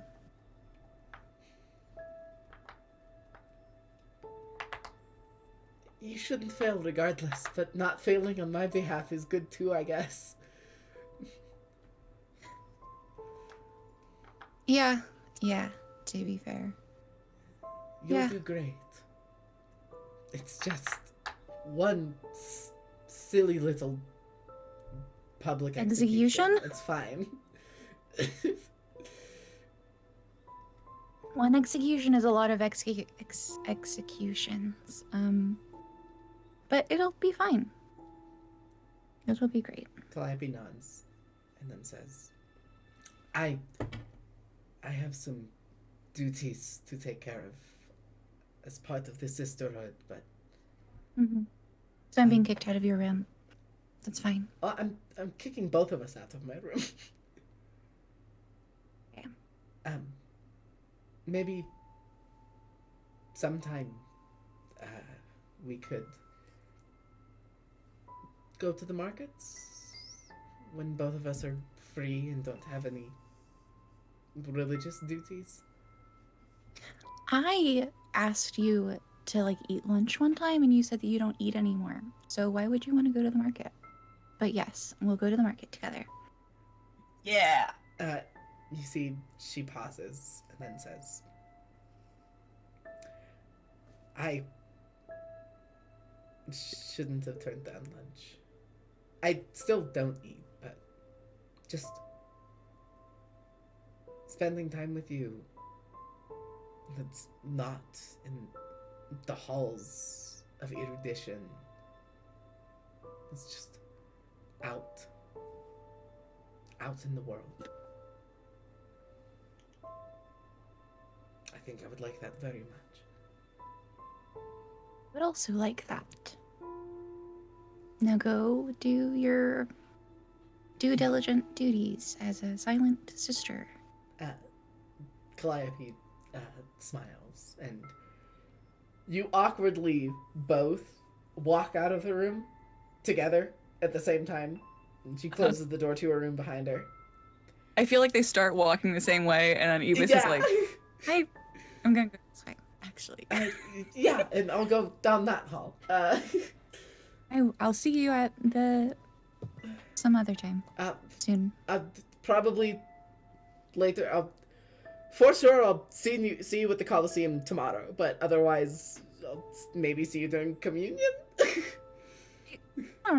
Probably, maybe. Probably. Save me a seat. Is that a cool thing to say? Probably not. I'll save you a pew. Ibis is already walking down the hall. Okay, Calliope walks down the other hall. You come walking down the hall, heading towards the main door where you walked in from.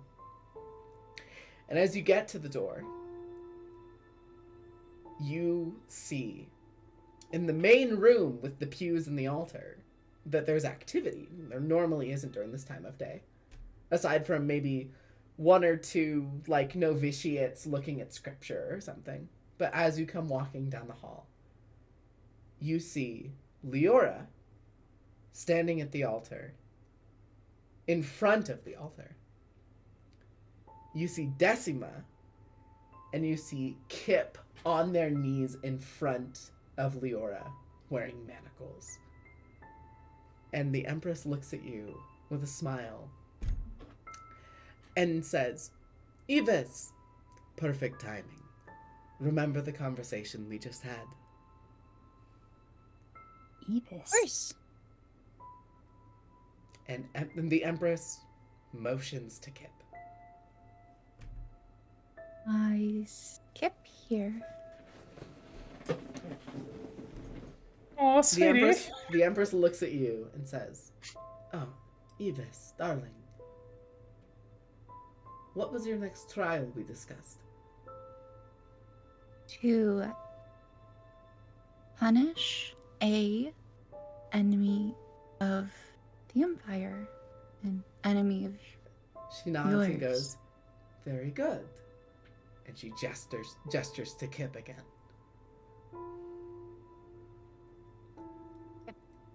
Ipariso? The Empress He kneels down to look at you, Kip. I need you to make a wisdom saving throw. Okay.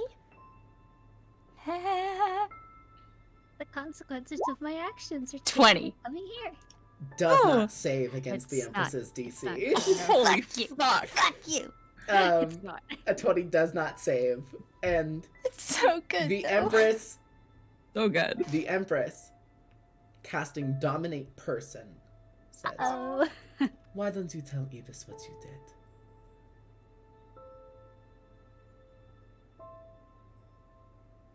I spoke heresy and committed treason.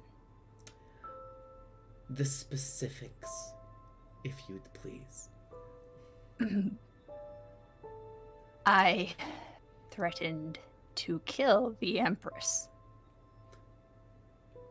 And she looks back at Ibis. There you have it.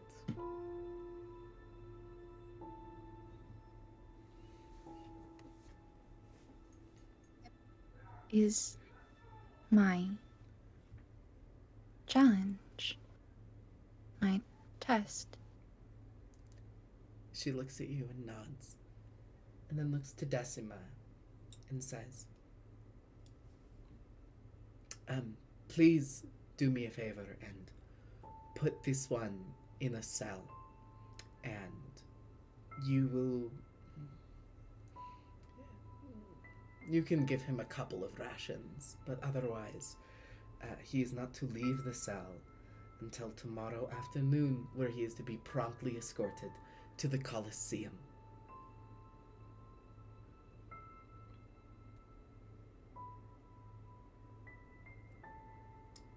That will be all, Decima.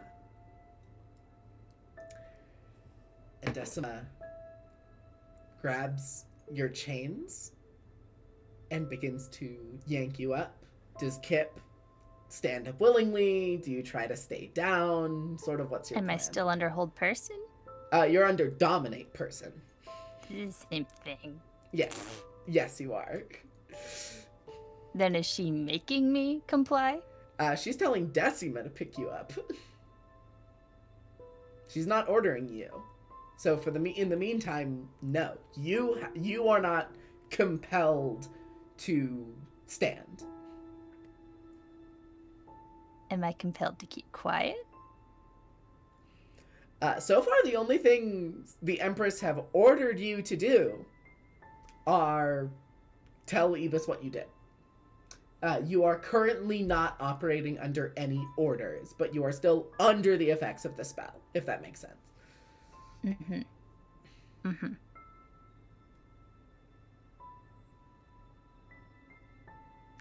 Okay, Kip lets themselves be lifted up, Okay.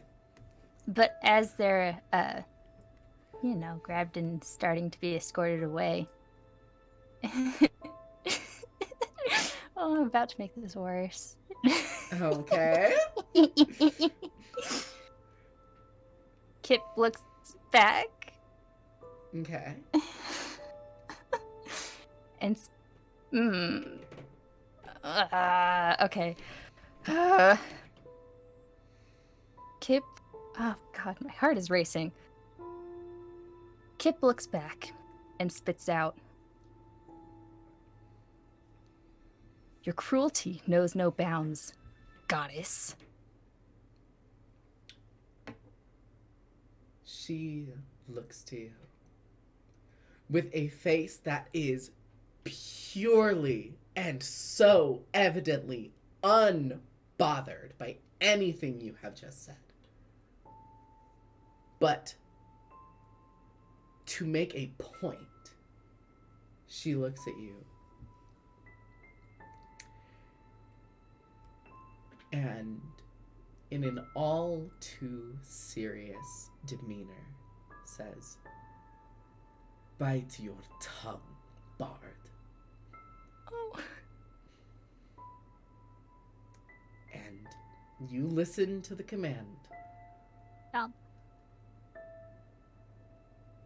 And I will not describe it in detail, but you Thank you. literally bite your tongue. Yeah. Yeah. And you are carried to the cells. And you feel, as you turn the corner, you feel the influence of the spell go away. Great. Fantastic. And you are taken to a side hall through a couple of doors into a wing that is just full of iron bars, incredibly small, confined cells, and a very, very dark flagstone. And you're tossed in. And you see Decima walk away for just a moment and come back with something in her hands and tosses you maybe an eighth of a loaf of stale bread. And walks out the door. Ibis. Does Oh. not eat the bread. Kip I does just not eat want to the say bread. that. Sounds good. Ouchie tongue, hard Going bread. into the No next go. day, you are taking off 1 point of hunger.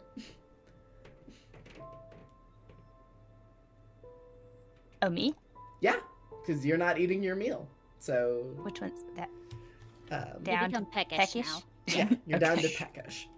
A little hungry. A little Do I hungry. get And a water? numb. Huh? Do I get water? You got water as well. Okay. Small pail of water.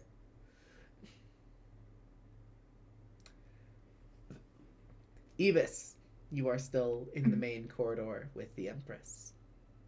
Mm-hmm. And she looks down as Decima takes Kip down the hall.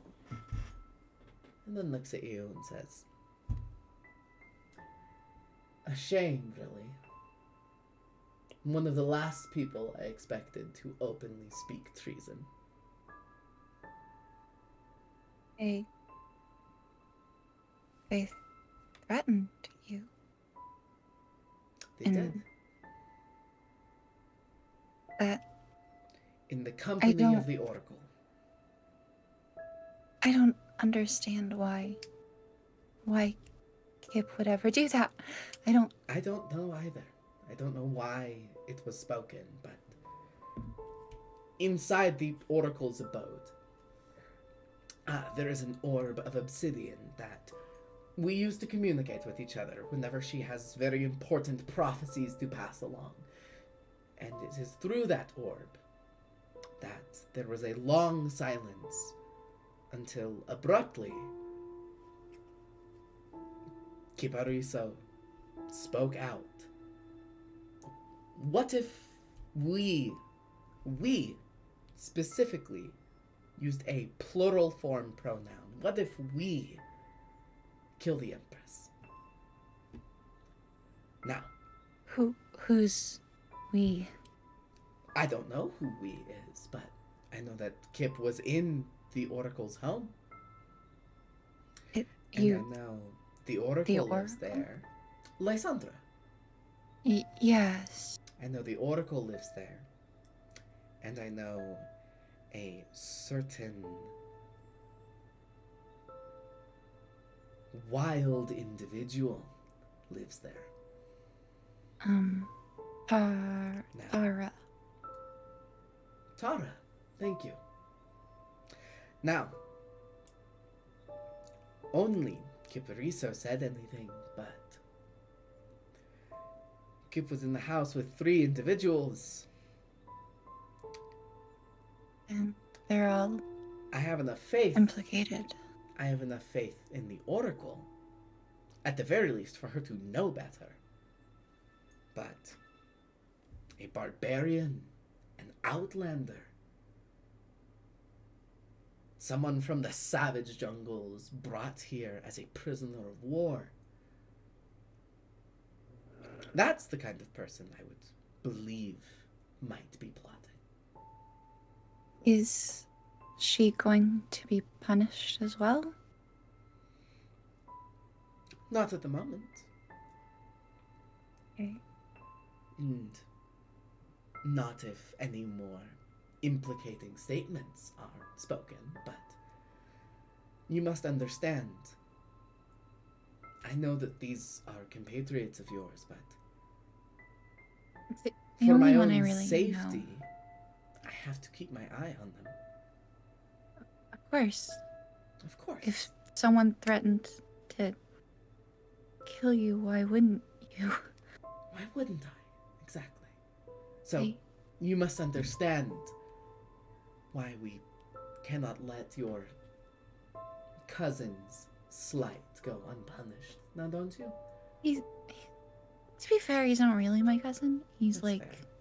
Honorary family.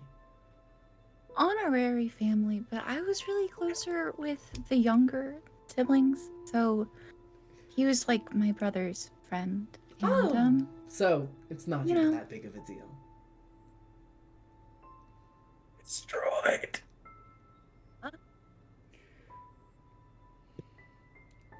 Well, the rest Yeah. of the Calcipulos family will not be interfered with. Well, they will have to be monitored, but they're just a they humble family of winemakers, so they have an incredible red wine. I've heard. Unfortunately, the state of my body does not have a need of mortal comforts like that, but I imagine it's quite delicious.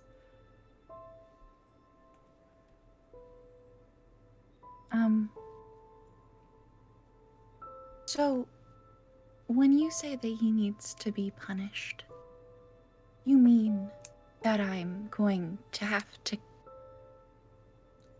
do what to Well, Kipperies? that depends on a couple of factors that will be made evident during the day we go to the Colosseum. Okay. The words themselves are, of course, obviously, highly treasonous, and Obviously. of course, but it is only fair for me to give Kipariso an opportunity to explain the intention behind the words, right? For all we know, it could be a declaration of a lack of satisfaction, right? It could be a poorly thought out expletive. He's a bard and not a Exactly. fantastic one. So it could have been a horrible, horrible joke that never You're should right. have been happened. Just incredibly drab work. An incredible, yeah. I know. I've heard it before. It's not fantastic. So I'm We hoping will- that he's not We a will have Kipariso. heretic.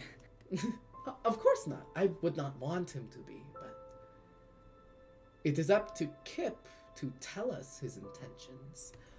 You see, she walks behind the altar and she pulls out a book, a holy testament, the sacraments of the Blood Mother. She puts them on puts it on the altar and says, "This is a holy tome, and to place your hand upon this and to swear upon this forbids the speaking of lies. If Kip refuses to put his hand on the tome, well, we already know what that means, but depending on what Kip says while swearing on my holy book, changes the severity of his punishment. If he is genuinely planning my demise, well, no mercy can be spared. But if it was just a poorly planned out, idiotic display of awful humor, you might just have to rough him up a little bit. Of course. Whatever you see fit. I am going to be taking stress for this. Okay. Absolutely. Minor, major, Affliction time. moderate, monstrous. I think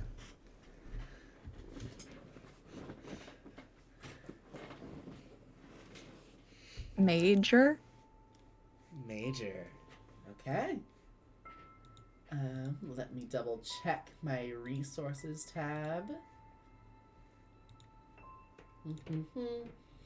Major Either. is a d6. And Okay. no matter what, you are suffering another affliction. Yes. Yeah. New affliction. I mean, did hanging out with Calliope lessen any of my my stress? Okay, so first of all, nope. Hold on. Let me see.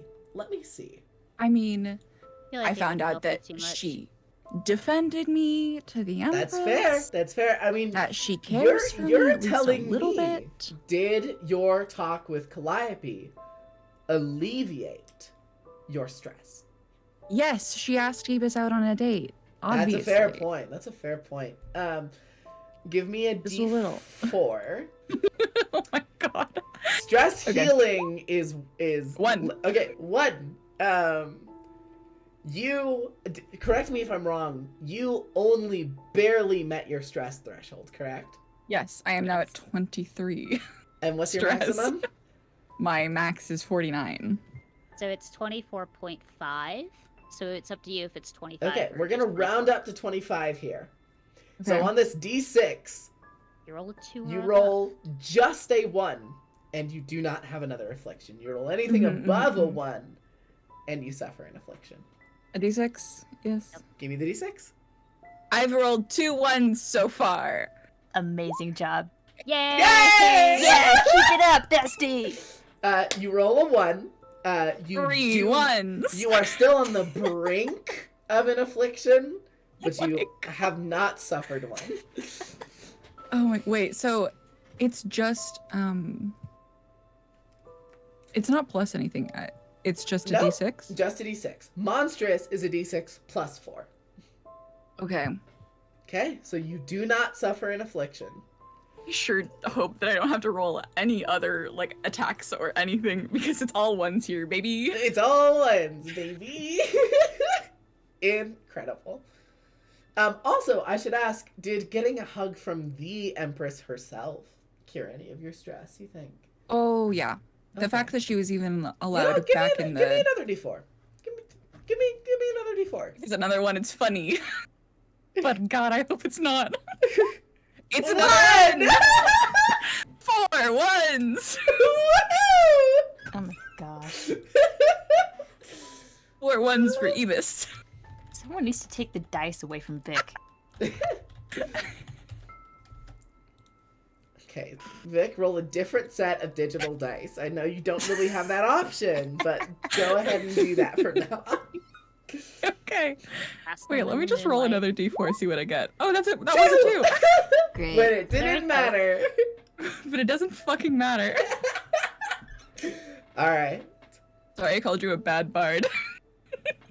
Yo, the way that hurt you my two immediately started just bad mouthing Kip. Yeah. My cousin? Hey, I even said, hey, the thing is, I even said, like, Eva's horrible at lying. So she genuinely does not like Kip's Oh. Okay. My So Sandra and that's Eva how could you really get- feel. Look, Get love along so Kip. well. Love Kip deep Also, in Eva's heart. weirdly, oh boy. weirdly, openly, and like deliberately, like emasculating and like criticizing Kip's works makes it seem more like Ibis believes that Kip genuinely fucked up his word choice. Ibis genuinely thinks Kip fucked up his word choice. Because there is nothing in Ibis that would believe that Kip is able to like commit that kind of harm against somebody. Like, yeah. Don't come Also, investigate she's with seen Kip Lysandra. fight. Yeah. My fake cousin is too stupid to plan anyone's assassination. Literally, Ibis Your is Honor, like, I played stupid. Okay. he's too fucking stupid to do that. Now, I'm gonna ask, because I know some people have to leave early and things are overall getting a little bit later.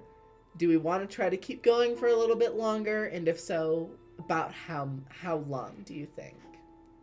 Well, I want to go longer. Well, I know Yeah, you I'm want to good. go longer. I would be down to go longer. Okay. Yeah, I'm good for at least another hour and a half. Another hour and a even. half? Okay.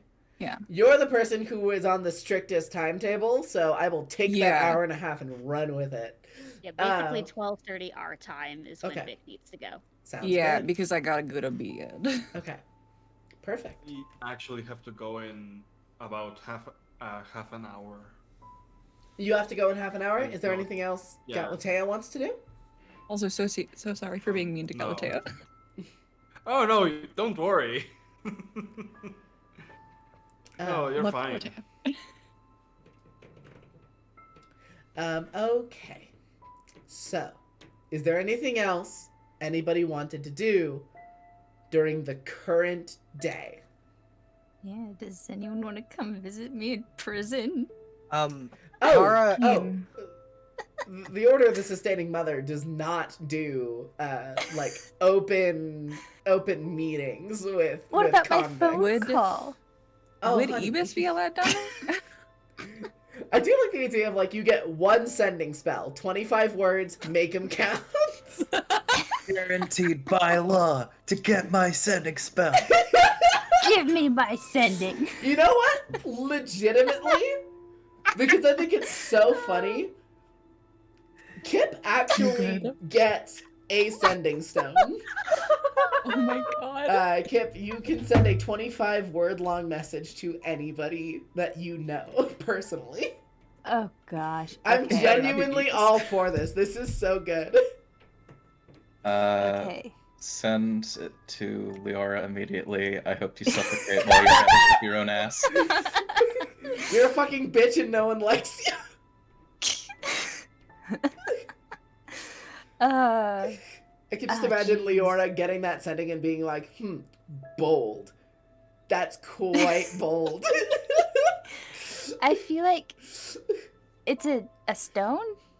Yeah, you are given a like bluish. See, it's so weird, but I love this. Sending stones basically look like if you took like clean water with the sun running through it. The way that those like beautiful like lines as like the sunlight like goes throughout the waves and everything.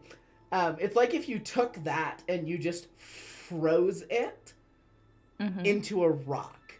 So it's like this blue rock that has these immaculate, like, white lines carved throughout it, sort of like marble veining, but it looks like still water.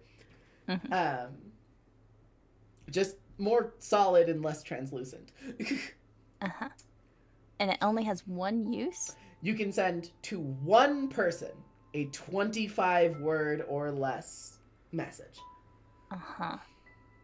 Gosh, okay. Kip wouldn't send it to anyone in their family. They put Kip in his Greco-Roman jumpsuit. He's sitting at His that table with a bunch of pay stones along the wall. I love it. Love the flavor of it. Not family. Not any contacts. Barely has any friends in town. Sure. Sending it to Eudorus would be stupid and embarrassing. Eudorus's sister? Sibling? That's potentially a good That one. would be awkward. I just love too. the idea of you sending a message to Eudorus and being like, hey, I think I'm gonna get executed tomorrow. Sorry, I'm sorry. Hey, we're both captured. Now, Twinsies. I will say, theoretically, you could send a message to Polydamna, but also you already have an established line of communication to Polydamna. Yeah. This is difficult. You are welcome to sit on it, and we can do a different scene while you think about it. Maybe, yes. Okay. Do that. So we're gonna get back to you. Is there anybody else who wanted to do something this current day? Tara wanted to go and get Tirfi and go show her giant puppy. Okay. So this is after Tirfi spent the day with Tolessa, giving out baklava to the children in the Throck quarter of the city. Our giant puppy is your first order of business. Well, it's a way to get Tirfi out of the city. Okay. That's the idea. So, Tirfi, as you've gotten home and after you had your heartfelt conversation with Tolessa and both of you are winding down, you hear a knocking at your door.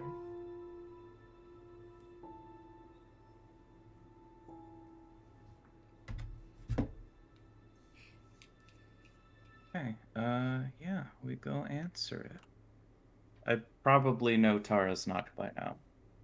Yeah, it's like half of it is like a knock on the door, and if there's a first floor window, she's also tapping on that. Alright. Tirfi opens the door. I have not dressed the meat yet, so I don't have any heroes for you. No. I need you to come with me. It is urgent. You see Tolessa poke her head around like the kitchen corner, and she's like, "Is something going on?"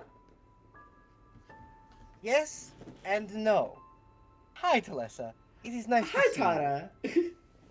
I need to kidnap your wife, just for a little while. Aren't you doing that a lot nowadays? Yes, I am. I apologize. And I shouldn't be looking too much into that, should I?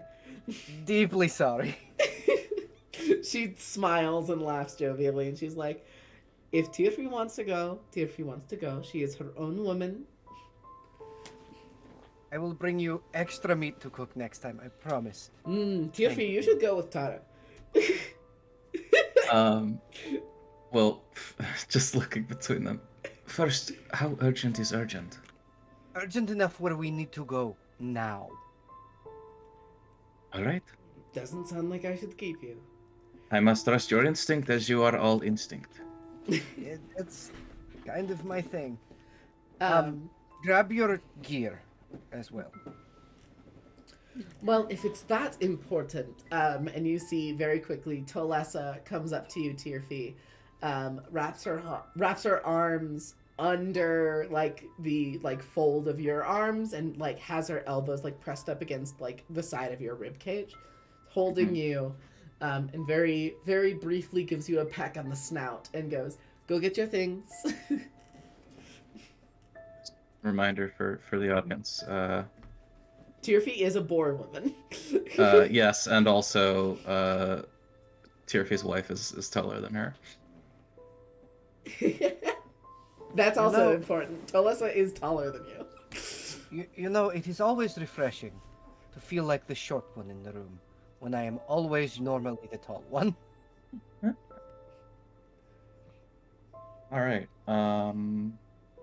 Cool. So Tirfi will do the go with the friend thing. All right. Tara is going to lead Tirfi out into the like her normal hunting ground, and while doing this, she is making sure kind of to like look around for the tracks of her beast. Uh-huh. So you got my note, correct? Yes. Okay. I don't know why you ask what do. You killed it. No, I didn't. That is not the beast I left for you is not the beast I was talking about. You could have been clearer. What beast are you talking about? When they get to the clearing, Tara's going to let out a whistle and see if it comes. You let out a whistle. Go ahead and give me animal handling with advantage. All right. That's a 12. Okay. That is enough. You send out a whistle, and you very slightly feel the earth shift, as Tirfi, what you see approaching Tara's call is a titanic, hairless beast. It is quadrupedal. It is capable of standing on its hind legs. It has very rough, keratinous gray skin, very similar to like a rhinoceros hide. Very thick, leathery body. Keratinous, what a good word. On either side of its face are 3 yellow eyes, and it has giant, like very thick black osseous teeth. And it comes sprinting on all fours. Go ahead and make me a nature check, Tirfi. Yeah, what is this thing? 14. 14. Let's see. Whatever this is, you're not entirely sure of what it is, but you are aware that whatever this creature is not native to like Euridia's local fauna. This thing is not from here and ended up on this island purely out of happenstance. But it comes sprinting over, and as it gets close to you two, it pushes its forelimbs out, and you just watch it carve this giant dirt divot as it slows its sprint to a stop. And then Tirfi? sits. Tirfi, meet Hercules. Oh, it's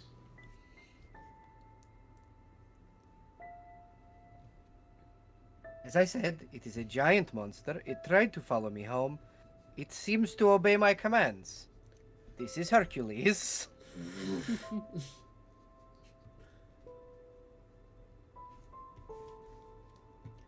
The beast looks at you, Tirfi, and this is an odd detail, but it is a notable detail.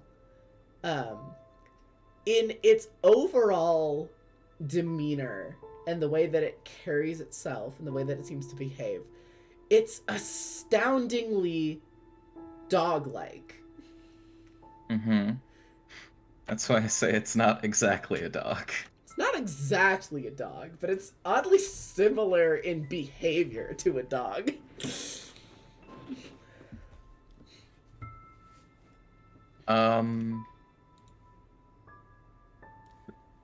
Would it qualify as monstrosity? Or I don't know. I will say this thing is definitely a monstrosity. Okay. Cool. Tirfi looks it up and down and is still kind of processing. Is just gonna deflect with humor some more. I don't know. Does it make sense for a pet to have a pet? Alright, fuck you, first of all. Secondly, I don't know what it eats. Like, when I found it, it was tearing a displacer beast in half, but I can't hunt to feed it and all of Can the people that I you- feed. Can you let me observe its teeth? Hercules, open. Ah! And she'll open her mouth to show it. what to do. So this is not a trained creature yet, but it is partially intelligent. So I will say again, give me animal handling. Do it at advantage because this thing really wants to please you. Right. That is a 21, I believe. Yeah, natural 20. A natural 20. You see it like bends down, is no longer on its hind legs and like sitting on its butt. It's like laying flat on its stomach with its arms elongated. And it almost meekly pries its jaws open and lets its mouth hang. And if you weren't already convinced that this thing is a giant dog, the odor that flows forth as it pries its jaws open would be the determining factor. Mm-hmm. Yeah, I just wanna look. Does it have molars? Now, I can't necessarily tell by the art, but I think I'm gonna go out on a limb and say I don't think so. These are teeth for rending flesh. Mm-hmm. Mm-hmm. Okay. Yeah. This is an obligate carnivore, so I mean, you in particular would have no trouble finding food for it. Well, enough food is the question. I will. Yes, I will say, Tirfi, this thing definitely seems plenty capable of procuring its own food. Yeah. My question is more, is it safe to leave it around the city? I don't really care about the people around the city. I don't want it getting hunted. I tackled this thing in my lion form. I came to let the beast out for the month because I didn't want to bother you for my potion. I know you've been having a rough time. But I let the beast out and I ran and I tackled it and it submitted quickly. I don't want it to be hurt. He is First of all, precious. no, it's not safe without supervision. You will need to train it. Second, don't care about the people in the city. Excuse me, my neighborhood is there. Okay, I mean you. I don't. You know what I mean. Your people do not come this far out into the woods without at least warning me first. The Thrak are wonderful people. I mean, the rich, pompous assholes who live in the area I live in. Do you want me to put up a note? Do you want me to put up a public service announcement? Don't go out for the, don't go out into the lower rings for the giant mutant bear. I mean, if possible, just put out to inform me, at least the Thrak to inform me, so they do not get hurt. So while I am training Hercules. I will speak to Atticus. Atticus will use his networks to get the word out, and also have his people avoid this thing. I should think if you were able to keep it to a certain area, that would make other paths safer. I am trying to keep him to my grove that I have carved out. One more thing. Tirfi would have noticed, given her previous nature check and something Tara told her. You were, of course, obviously and reasonably worried about some of the more severe factors of having this thing in proximity to the city. But it occurs to you, as you're like rewinding back through the conversation you just had with Tara, Tara said that she wrestled this thing into submission and it surrendered immediately to her. And you get the sense that, like, as far as the longevity of a creature like this is concerned, you think, in spite of its hulking mass and stature, Juvenile? it's juvenile. Yeah, you think this is like not child, but probably like preteens equivalent. Mm-hmm. It's still a very young whatever it is, and thus is more impressionable to training. Yeah. It does seem to be a juvenile. But I think you should be able to make it, at least not an immediate danger to everyone around, as long as you're there to enforce orders.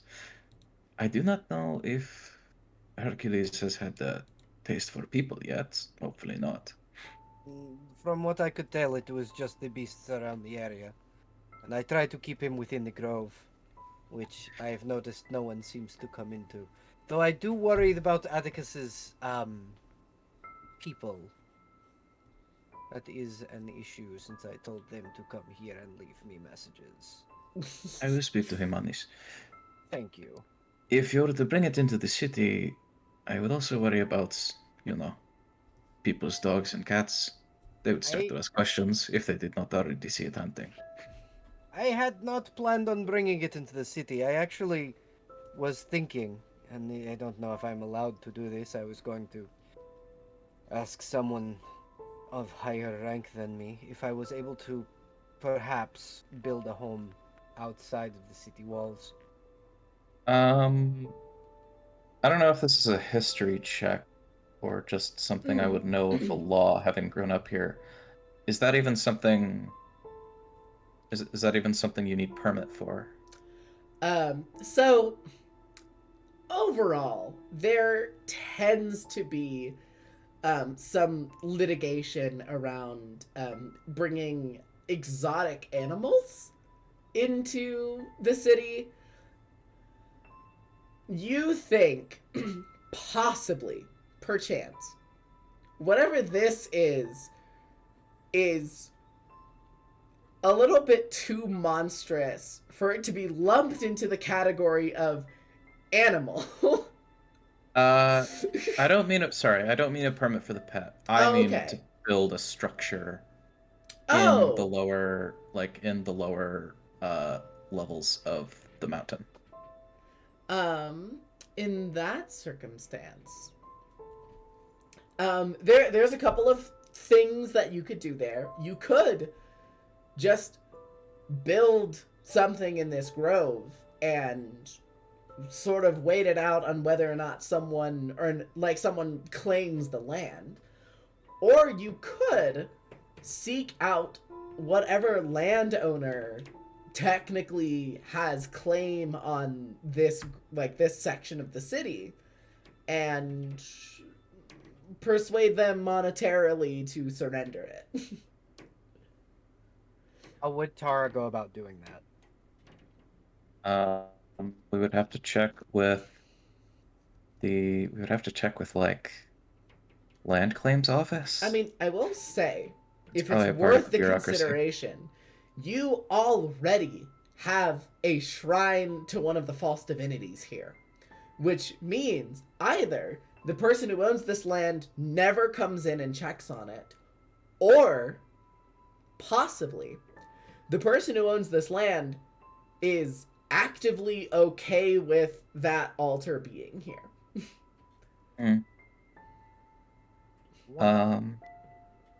It would be worth to know who might own this plot that you're residing on, especially if you're planning to make a permanent alteration. As far as securing building materials, I think you could. You might be high profile enough that people might ask questions about why you are taking them down the mountain and coming back empty handed.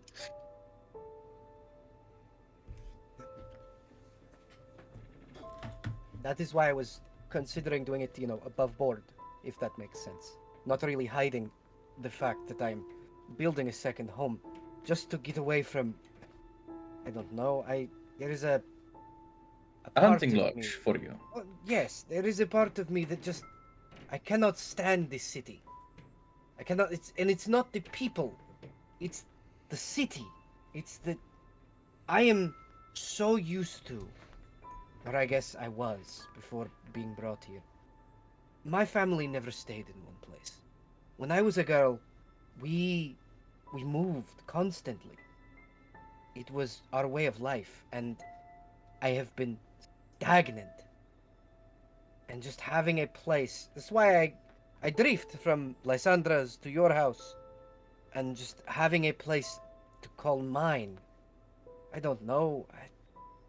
I could petition someone to see it happen. I don't know. Tirfi sees how much this means, but the corners of her lips are still curling up slightly as she says,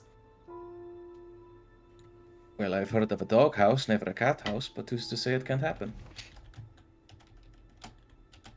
You know I love you, right? Yes. Good.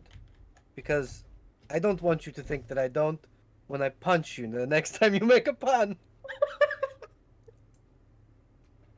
Also, now that we are not in range of the city, Kipariso was arrested this morning.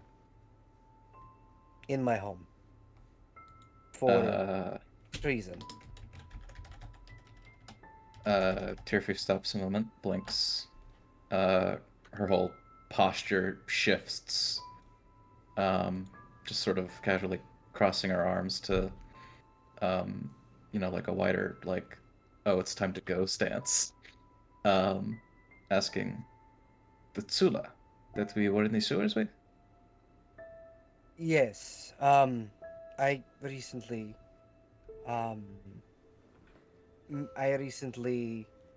met his family, and they are nice people.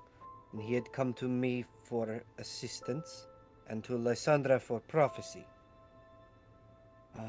When his reading was completed, he spoke words loud enough for Lysandra's. I think it's a stone she uses to speak with the bitch Decima, and they call I guess they call her a goddess. Who am I to say she is not divine? Nothing makes sense anymore. But my problem is that on one hand, I want to stomp Decima's head into the fucking ground. But on the other, Kip made a stupid decision and said the quiet part out loud.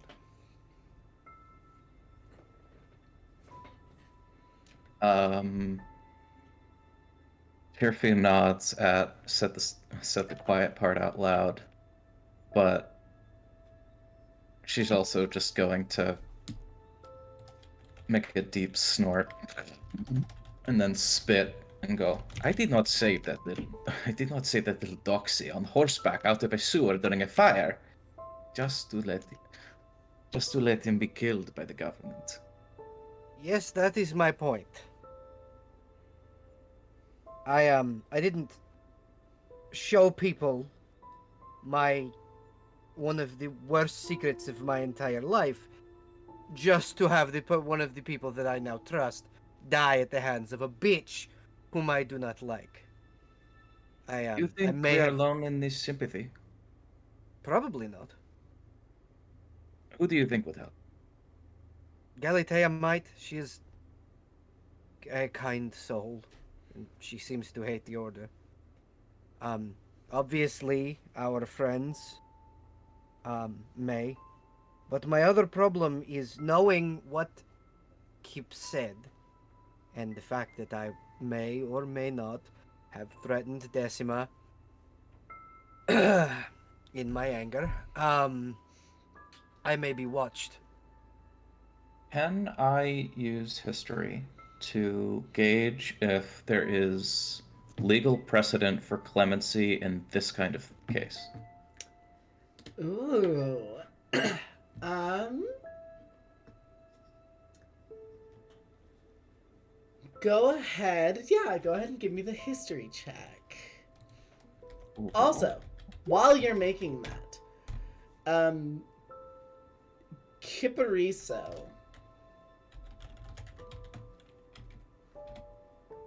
Yes.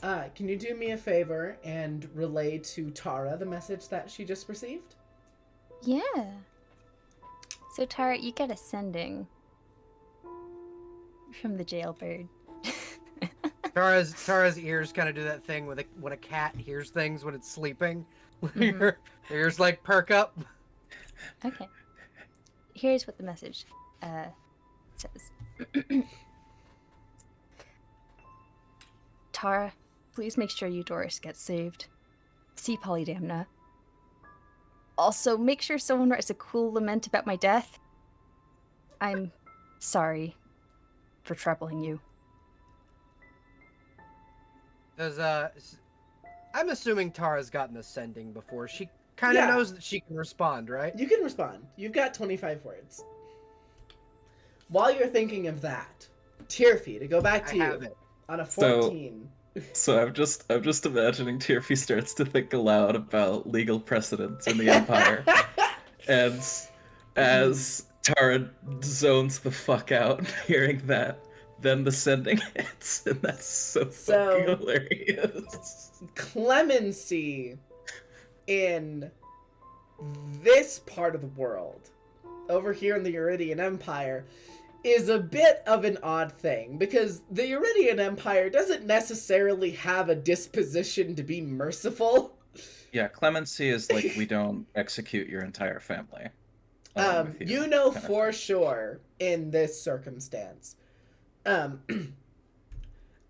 while definitely the Empire will put surveillance out there, if Kipariso was the only one who uttered an incriminating statement, then Kipariso is the only one facing punishment for now. But the Empress is not at all against trying to weed out other incriminating statements or behaviors from anybody who might be related to the person who said the first incriminating statement. Yeah, he can be used to inform. Yeah, and then so kill later. there's 100% going to be government surveillance, but if they don't find anything, nothing further happens. Mhm.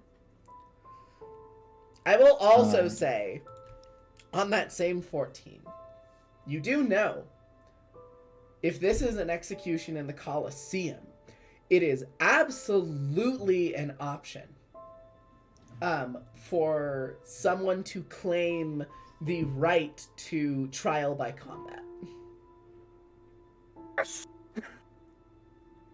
Sorry. However, depending on the context, there's a non-zero chance that a person declaring trial by combat, thus making it known publicly that they have a vested interest in protecting the life of somebody who is convicted, could put more eyes on that individual. And in some cases, depending on what happens, can also be seen as an incriminating action. True. Tirfi, I think, talks through this, and then goes, "My goodness, wouldn't it be romantic if you were to step in as their champion? Tara, I'm sorry, champion? a champion for the Tsula to fight on their behalf. It would make you associated, potentially incriminatingly, but I have one question. Do you have a crush on the goat boy?" So it is at that moment that Tara like ears perk up. And she just goes, "Kipariso, I am not going to let you die. I know that this may. First of all, fuck Polydamna. I'm coming to your rescue. I'm going to save you. That's all I will say. No, I do not have a crush on Kipariso. Remember, it's a 25-word limit. Oh shit! So she does not realize that Kip can probably hear the rest of this, but will then go into a conversation, back to the conversation with Tirfi. Tara, You your know what eyes I'm are gonna say? going- I'm gonna say Alright. I'm not doing an exact count, but as an act of good faith, I'm going to say your message gets cut off as you turn to Tirfi and say, "No, I don't have a crush on Kipariso," and that's when the message ends. So, Tirfi's like, "Tara, your eyes are going in two different directions. Are you okay?" I got the message from Kip. Sorry. Listen. Well, what did he say? He basically said that he was sorry for getting me involved. Have someone contact a woman named Polydamna. Don't know who the fuck that is, but fuck that. Tirfi, you can give me a history check on that. Finish your statement. Okay. Essentially, I am going to fight on behalf of Kipariso. It is. I do not know. I promised their family I would keep them safe. And So thus I maybe, will- maybe you don't have a crush, but consider, as a romantic gesture, Hmm. we put forward a fiction in order to protect you. The I- kind of thing people eat up. I will not say that I would not, but my heart is, and you will not speak a word of this. My heart does currently belong to the snake I live with. I was going to tell her recently, but with everything going on, I fear it may not. Especially with my propensity to speak out loudly against those in charge. I just don't believe that it is okay now to speak to Lysandra about my feelings. But I would not say that I would not date Kipariso. So it would not be a lie to say that I would, as a romantic gesture, save his fucking life. Tirfi, like, listens to this previous bit about Lysandra, like, what is this fucking bullshit? Who has time for that? You are so brave in the field. You are a coward in your feelings. This is ridiculous. I will help you tell her at some point. Remember what I said about punching you? It was not a pun, mind you. I understand that. But still, do not call me a coward. I am no coward, though I am easily taunted. I will tell Lysandra. You know what? What I will do? I will tell Lysandra when I return home. Because if I am to die in the Colosseum tomorrow, I might as well say it. Right? I am proud of this. But I may like to come with you and speak to as many as we can about options. Well, no, we should not do that in this year's place. No, goodness, no. Not where they can see, no. I would not. No. The Girl Scouts. The one who was cousins with Kipariso. Ibis? Yes. She was at one of my matches recently when I wrestled the. Did you see the recent match I had? I wrestled that angel to the ground. It was wonderful. I did, I saw. Great. I am glad. I am glad. But yes, no. You are yes. Point is, she was at the match. We could petition her to help us as well. I should think family means something to her. Yes, but the order as well. Probably, I don't know. She seems, unlike Galatea, she seems pretty indoctrinated. That is, yes, a very good point.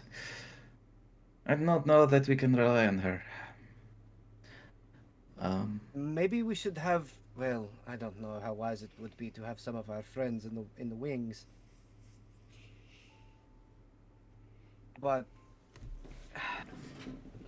it may not be a terrible idea for a distraction to happen, said at the same time as the trial, so to speak. I have to think. Obviously, do not. The amount of spying that should occur after the Tsula might be ruled reformed, or at least not in immediate danger of death, would be less, I think, than if there were suddenly a dramatic escape, and I must think about my people and the secrets we are hiding. This is true. And that is why I was partially hesitant to bring you and speak on this matter, and why I used Hercules as a deflector at first. Who's, by the way, just sitting there patiently, very much enjoying just having company. Tara at this point will reach down and pet him. Looks over her shoulder. Yes, that was a very massive burying of the lead. Yeah, I feel not that Hercules is not a good reason to come out here, because goodness, I don't want people getting hurt. I also don't want him getting hurt, though it does not. I do not worry so much about Hercules. Hercules, and she'll point and see if he'll go and fetch a tree. You point at a tree. Give me another animal handling check at advantage.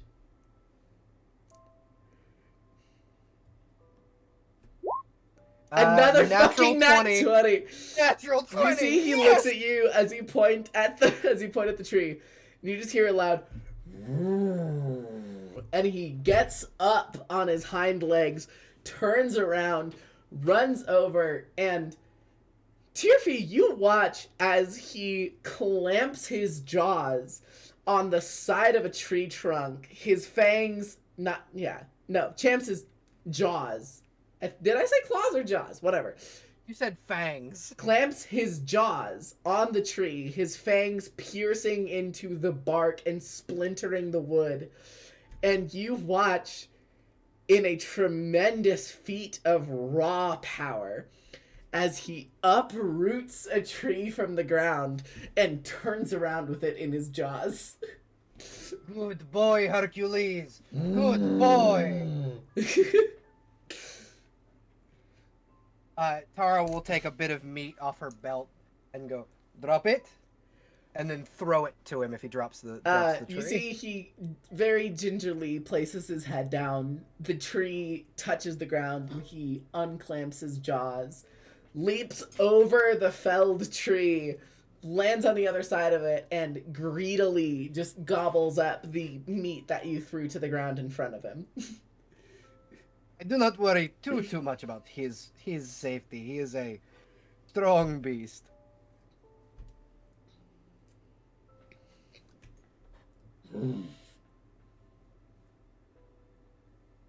Though I worry about others that may come near him. But yes, I will return home, and if you would wish to accompany me, I will just need to tell Hercules to stay, and then we will head back to my home. Perfect. Yeah. You cannot rely on Ibis or Misandra for this. We should seek out Galatea before the night is through. I agree. I have spoken with Galatea this evening. I met Galatea's significant other. It was pleasant. Last evening, or this is a conversation you have yet to have, but you have foreseen. Is living with the seer rubbing off on you? No. I spoke with them earlier today. I may have attempted to mount their horse, follow it back to their abode, but it bucked me off, and then it turned into a shadow. And Galatea can explain. Let us go. Hercules. You lead a clown's life, my friend. I do. I really do. Hercules, stay. And then they will head back. Very sad to see you go, but desperate to please and very obedient. You see Hercules sort of settles down into the grass and like does that thing where like he has his arms like his forelegs folded in front of him and is like resting his chin on them and just watches you two leave.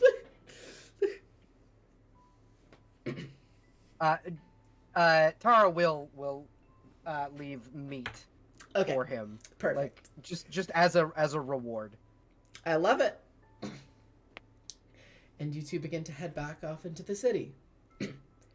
As we begin to close off this night of the session, not the session itself, as we get to the end of the night, a very rare, but known to be quite serious thing occurs as Tara and Tirfi are making their way back to the city proper. As though through a massive city-wide use of thaumaturgy, everybody in the city hears the following address. As the voice of Empress Leora booms. My apologies, dear citizens. I do not mean to interrupt you at this late hour of the evening, but it is with great disappointment that I declare tomorrow afternoon at 2 p.m. sharp, a trial will take place as a beloved bard and wordsmith,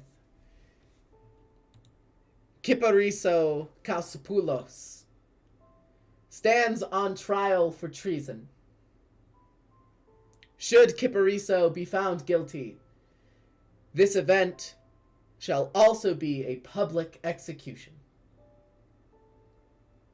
I expect to see all loyal subjects there. Please resume your nights. The message is all like mournful, but there are like probably people at the bars going, "Yeah, twig skewering tomorrow." Yeah. Yeah, there's some bastards out there going like, "He finally did it. He finally fucked up." You finally All of fucked up. Kip's exes. There's just Oh, one. yeah, yeah, And then there's that one ex who's like, Kip's still alive? A There's death just. pool Yeah. A death pool Oh has my been gosh, paid wait, out. yeah! There's one ex that is like, wait, I thought Kip was dead already. Someone told me that Kip was dead. Like he's being So many consequences. There's gonna be an entire He's set of like, "He's last year." bleachers. There's gonna be an entire set of bleachers with people holding up signs that say "Down with Kip." Throwing Yeah. tomatoes. Throwing tomatoes. There's a couple signs that say down with Kip, a couple that say down bad for Kip. The person leading the Take a point of chants. inspiration for that. Kip has an Person- equal number of haters and admirers. Vic, please The take a point person of leading- inspiration for "Down Bad for Kip." Deserved. Yeah. Hell yeah. Thank you. You're welcome. You're gonna need I it. All of my inspirations have come from pun-based. It's either coming fuckery. from bad jokes. Yeah. Or coming from people awarding you the inspiration at the end of the session. Yeah, because they felt bad for me. Yeah. Stella's so tired of mine that I can't get any inspiration. I hear your It's puns tragic. on the daily. They're not. Not I don't know. special anymore. I should be less conservative with my inspiration, but that one genuinely cracked me up so much. Actually, That's very good. I'm gonna give retroactive inspiration as well. I'm gonna give retroactive inspiration to Tara and Galatea next session for the horse antics, because that had me That was stupid. that had me That's so fucking busting up laughing. So retroactive inspiration for horse antics. Tara Listed. truly does live a clown's life. She truly Yeah. does. She does. She's just here for giant himbo comedy relief. Yeah. I love that. All for right, her. Which we here for a love good for time, not a her. long time. Lions for her. Perfect. Anything else before the night draws to a close? Question. Answer. Would Ebus know where the cells are? Where like yes, you would. dungeon is? You've definitely been on feed prisoners their rations duty once or twice. Yeah. Is it Cells are in guarded? the body. Um, They are the basic building block of organic life. so The mitochondria is here's the the powerhouse thing. of the Powerhouse. cell. Here's the thing. Yes, obviously it's guarded, but depending by who, there's a very real chance that you can just go up to a fellow novitiate and be like, "Hey, it's my shift." The problem is, Ebus is a despicable liar. This fair. has been noted. Bad liar, The cells bad are never truther. unattended, but usually the Silent Sisters are usually too busy to do such a menial job as that. Mhm. So you don't have to worry about anyone from the sisterhood, but it's all about whether or not you can convince a fellow novitiate that you're supposed to be there. I think Ebus goes to like the door, with like the guard outside of it. Hmm. Kind of like looks at who it is, thinks about okay, if we're she gonna do could, like- something. I'm gonna have you roll a d20. This is just a Uh-huh. pure luck check, and this is going to decide who's watching the door at this current moment. Now, I'll tell you right now, you do not, under any circumstances, want below a 5. That's super reassuring with Vic's rolls today. But go ahead That's and so go ahead reassuring. and give me a d20. crazy. The highest I've rolled is a 2. Go ahead and give me a d20. Just a straight d20, no modifiers. I don't think she even wants to go down there. She's just nervous. Okay. No, it's just like looking at who it is. Just a straight up D20. Just a straight up D20, no If you modifiers. roll a 20, no one's there. 18. Okay. Wow, the highest I've ever rolled. So, I'll tell you. Currently, it is a novitiate. You don't know her name, but you know she's been here long enough that they would trust her with jail duty, but she is among one of the more recent novitiates to your knowledge. I'll tell you right now, if you rolled a 5 or below, it was going to be the girl who got killed by the assassin in front of you. Uh-huh. Teehee. Teehee. But no, this is a novitiate who maybe you can't easily pull the wig over on because you are Ibis, but this is probably the best shot you're gonna get. The big thing is there's a difference between what I, Vic, the player, want to do, which is go down there and talk to Lynx. And what Ibis, the person who is incredibly stressed and who knows that tomorrow they're either going to have to kill somebody that they genuinely care about. Hear me or out. First, I'm going to ask, is what you are asking for justification for Ibis to go down there?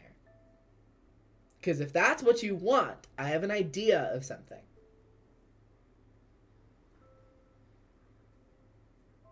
I think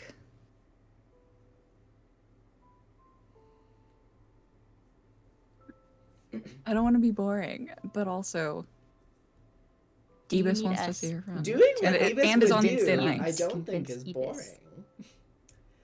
I will at least give you the pitch, and you can think it out.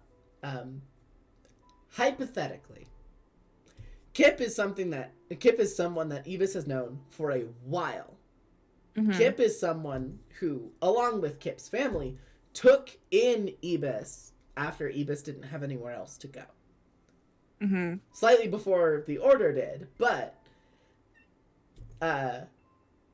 would it make sense that Ibis wants to ask ahead of time, desperately, if Kip actually meant it? Yeah. There you go. Yay. Okay. Okay. So Ibis, come around the hall. See the other novitiate waiting there, looking quite tired, quite bored, not really enthusiastic about having to do this job.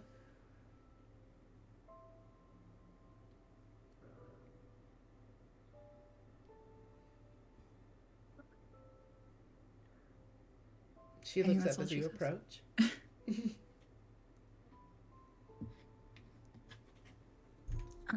I'm gonna go check on how everything's going down there. Okay. Make a round. Okay, you're not necessarily lying. You didn't say your position is relieved. You just said, I'm going to go check on them. Go ahead and give me persuasion. In this circumstance, you have advantage. Okay. 2. 17! Okay. Hey, I literally just got nauseous from that too. You see the other novitiate looks at you, sees that you are of a higher station than her, and knows you to be someone who is in the process of training to be a Silent Sister. So she does not have the will or desire or care to contest anything you're saying. And so she just lets you through the door. I think also, I just want to justify, in Ibis's head, she isn't going against. Like, she isn't technically not allowed down there. No It's one just said you that can't she go down there. Shouldn't be Just that doing this she because it's shouldn't. bad. Okay.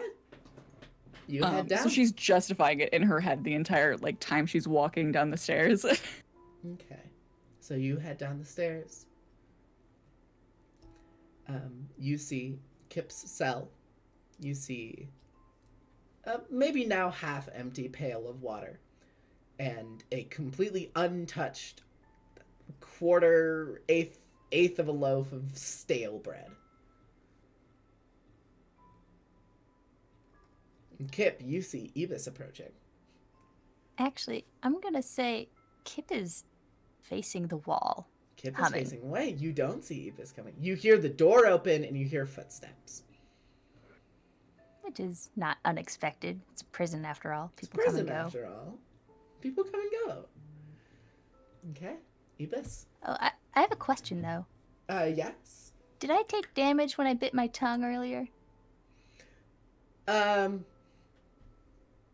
Honestly, because it's by the Empress's order, I'm gonna give you a single point of piercing damage. Sick. It is still sore. Continue.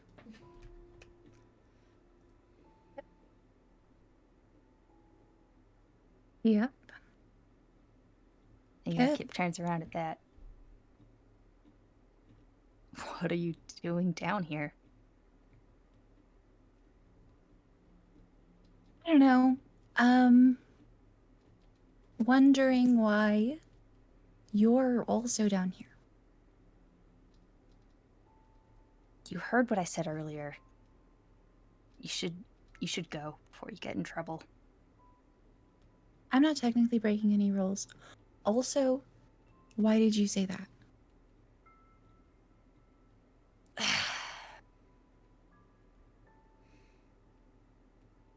Kip kind of like looks around, hemming and hawing, hesitating.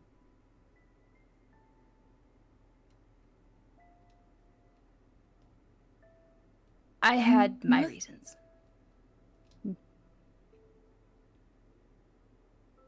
Why? I can't tell you that.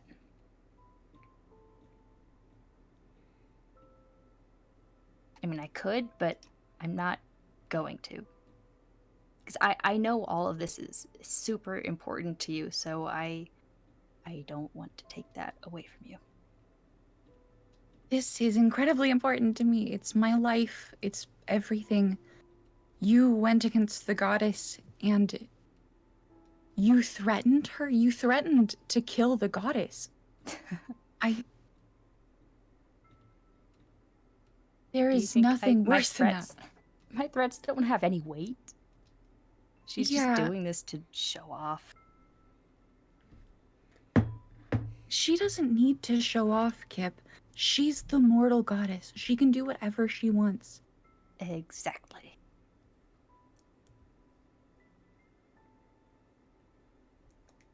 So you meant it. Of course I meant it. Ibis. Minor, moderate, major, or monstrous. Major. Major. Give me a d6. 1. Okay. I think that Holy still puts you over your threshold. Oh, no, because No, no, no. healed. Oh no, one that's right, point that's from the right. hug. You're 1 foot the stress away. Yeah, Ibis is teetering on that Okay. line. Holy 'Cause shit. My ones are either the worst or so the that's best. just comes from both Kip confirming that they definitely meant it, and also the fact that Kip doesn't seem to be taking this all that seriously.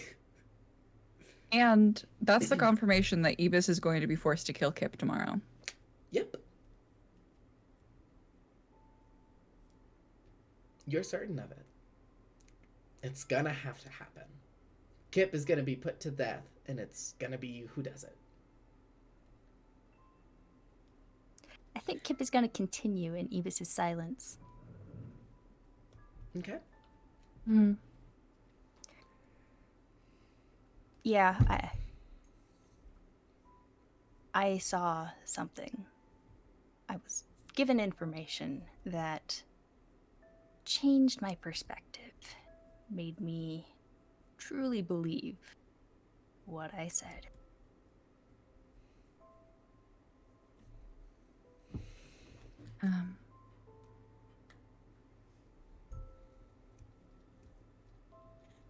Kipariso, I have known you since I was a child.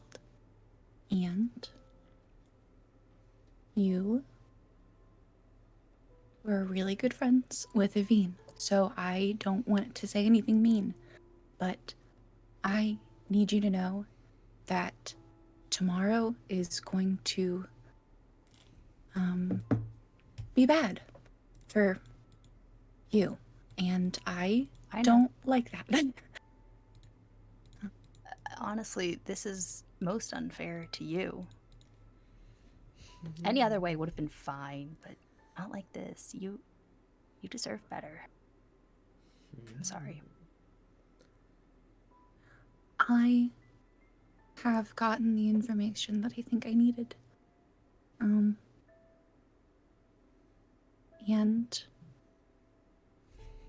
I am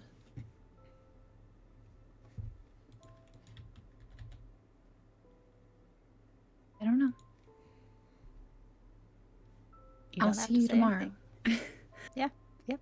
I just, I was promised an awful and thankless death, so just deliver on that for me, okay? Make it quick, at least, though. Do me that favor. Okay. You can decide one way or another for me, Ibis. Is Kip fully cognizant, aware of, and overall dismissive of the knowledge that you have to kill him? And reacting to the information with, do it quick. Enough to warrant another stress roll. Yeah. Okay. I'm gonna have you do another d6. But no matter what, No matter what, it's an affliction. an affliction. Okay, so give me a d6. 5. 5. Give me a d10. So I'm up to 29. D10. 10. Oh, Oh. Wow. Okay. The first critical I've ever rolled. So, It's the good one, right? yes, I'm gonna post this in here. I need you to look at the document with me. You rolled Okay. resilient will. Your mind may be spiraling, but you maintain a fraction of control. You pick your affliction from the list above, and you can ignore one of the negative effects that comes from the affliction. So you tell me, is Ibis confrontational, masochistic, distracted, hopeless, hallucinating, panicked, paranoid, or selfish? oh, there's so many good sounding ones.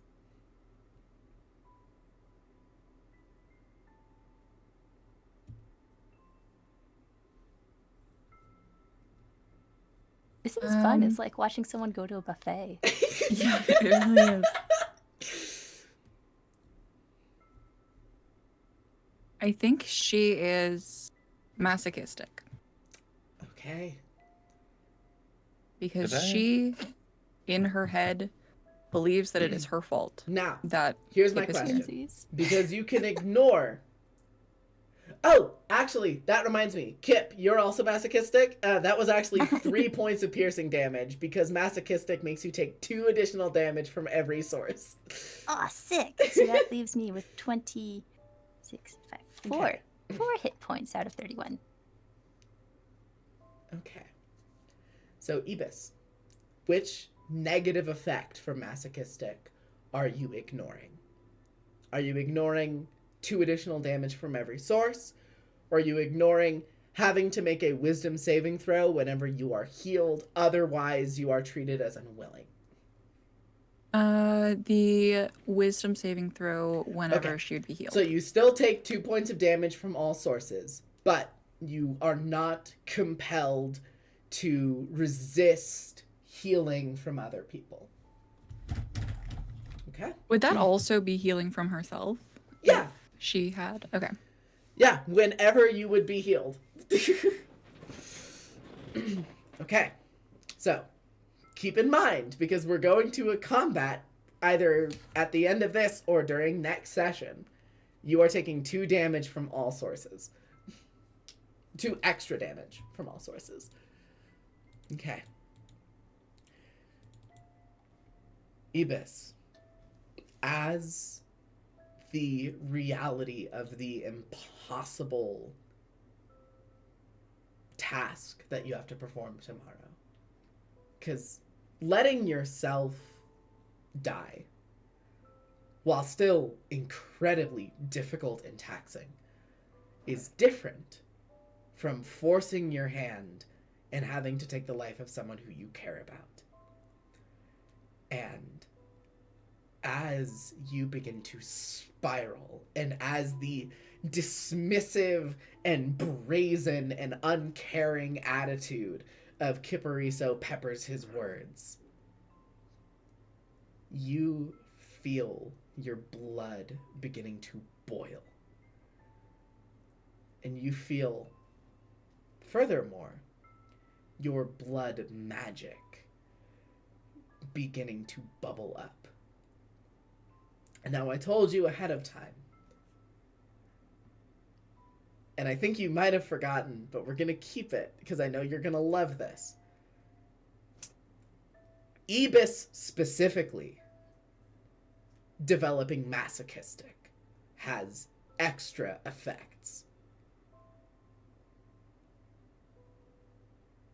As your blood magic stirs and you feel the very crimson in your veins beginning to almost act up, as it were,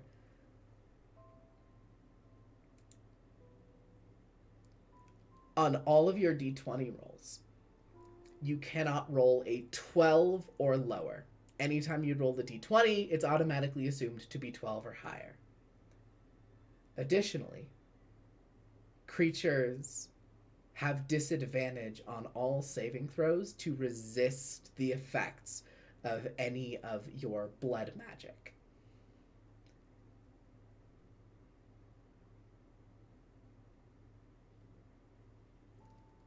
So what does that look like for Kip sitting right there in front of her? Kip, you watch the veins in Ibis's arms bulge slightly.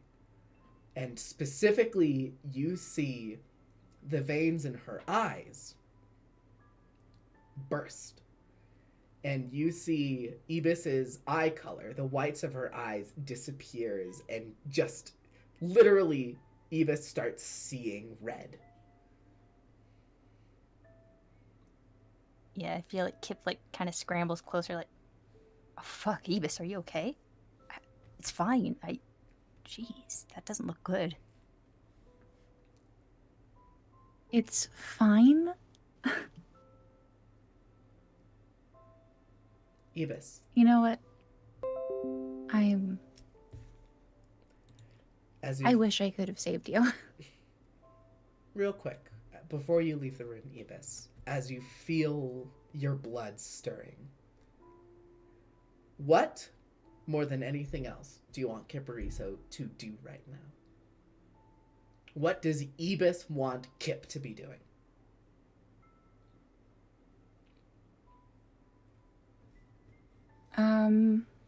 Is Kip standing up? Like, trying to Probably get a good look at her? halfway, a little bit. Halfway standing up, pressed up against the Okay. bars. I think she...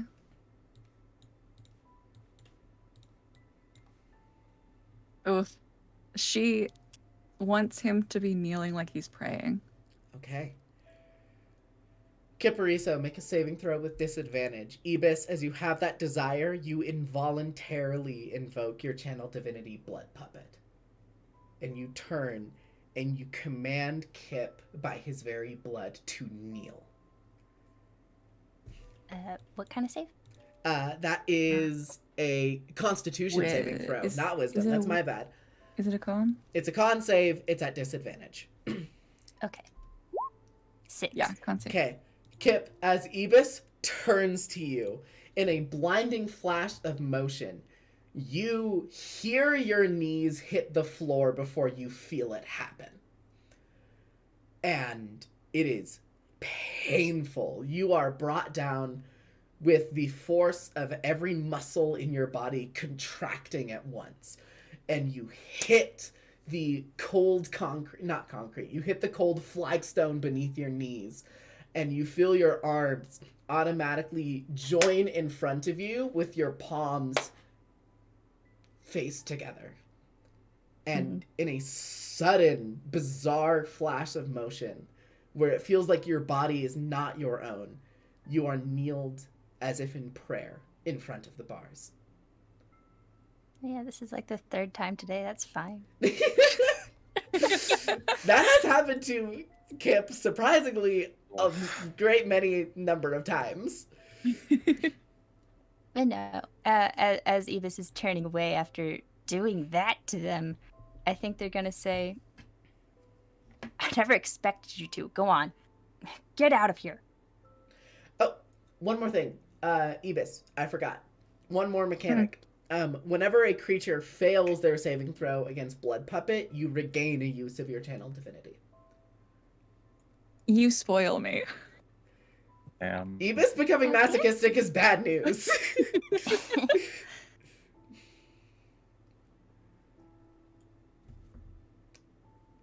I think she just says, "Sorry," and she's gonna leave. And you leave. And Ebis, in that moment, knowingly and intentionally,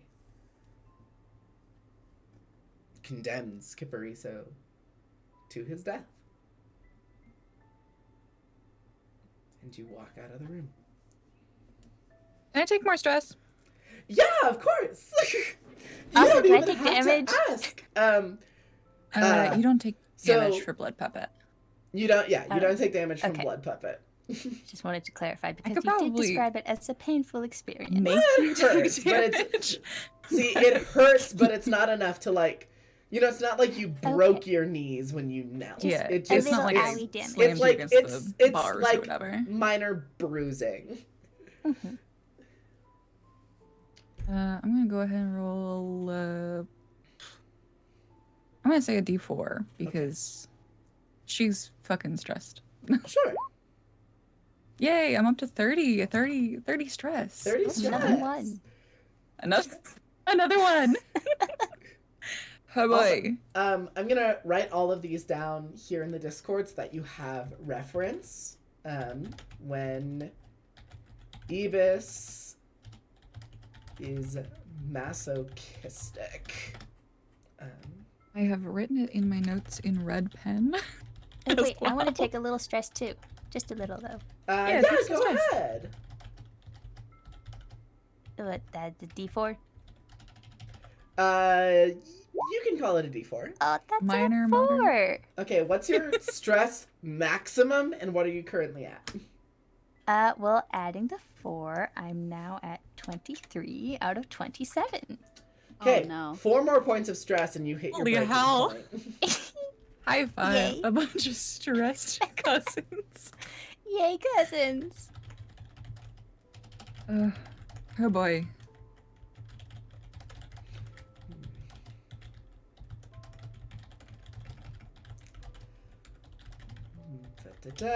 And finally.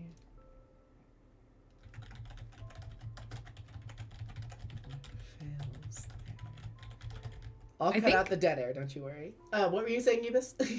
Also, as soon as Ebis is away from like the guard at the door, Mhm. away from Kip, obviously. Sorry, Kip. I love you. As soon as she is like where nobody can see her, she is full on sobbing. Like full body sobbing. Ebis. Also, I did want to note that Ebis hasn't taken off her brooch. Okay. So- Ebis, Do with that as you will. as you start crying, you notice the fluid running down your face is Oh. more viscous than you're used to. Oh. And it's warmer. And as you go to like rub your tears from your eyes, you see a splash of red color across your thumb.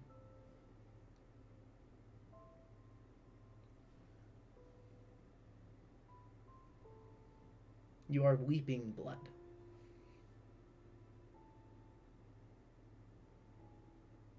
Might as well. Might as well. So aesthetic. It's so aesthetic. Biblical shit. All right the there. blood vessels in her eyes burst. What do you expect from What? me? It's Vampire the Masquerade? Get out of here. What is this, VTM? I won't go in too much detail, Abby, don't you worry. I knew I was playing it carefully when I was describing it. I got you, boo. Sorry, the red juice is icky, but it's what I've built a character around. Yeah? Ibis. You put off Mhm. to bed. Yeah. Now I'm going to ask, do we, because I have two options here, do we want to continue into the next day and start the session in the Colosseum? Or not start the session, end the session in the Colosseum? Or do we want to end now, start the next session tomorrow afternoon in the Colosseum, and start the talkback segment right away? I think talk back now, drama Yeah. tomorrow. Okay. Not Drama. tomorrow. Drama tomorrow. If Tara and Tirfi are still coming over to talk to Lysandra, I don't know. That's fair. Yeah, Are that, we? Yeah. that is the Okay, so that's going to be the last scene of the night. So Tara and Tirfi, you are heading back into the city in the nobles' quarter, and you are going over to Lysandra's house. Tara will approach and just kind of look at Tirfi and go, I may be a bit of a coward. Oh, just a little bit. Oh, this is difficult. How did you do this with your wife? Just talk me up a bit, please.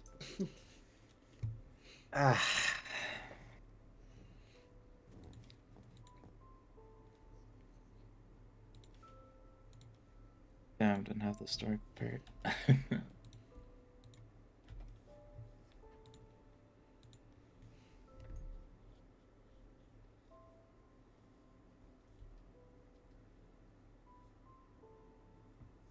I'm trouble thinking. My improv muscles are dead. Sorry. That's okay. All right.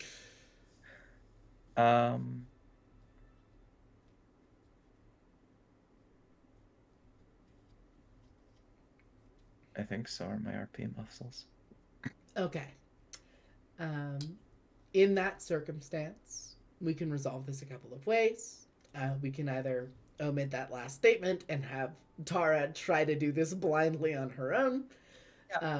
Or, this is weird, but theoretically, we can get the four of us together, me, Lysandra, Tara, and Tirfi, and we can record this confession scene sometime later.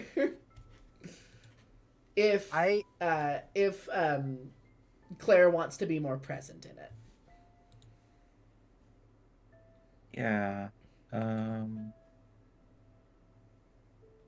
Sorry, my brain's just soupy now. I'm tired. That's okay. It's a late at night. It's all good. In that circumstance, I think we will go ahead and do the talk session now instead. Okay. So,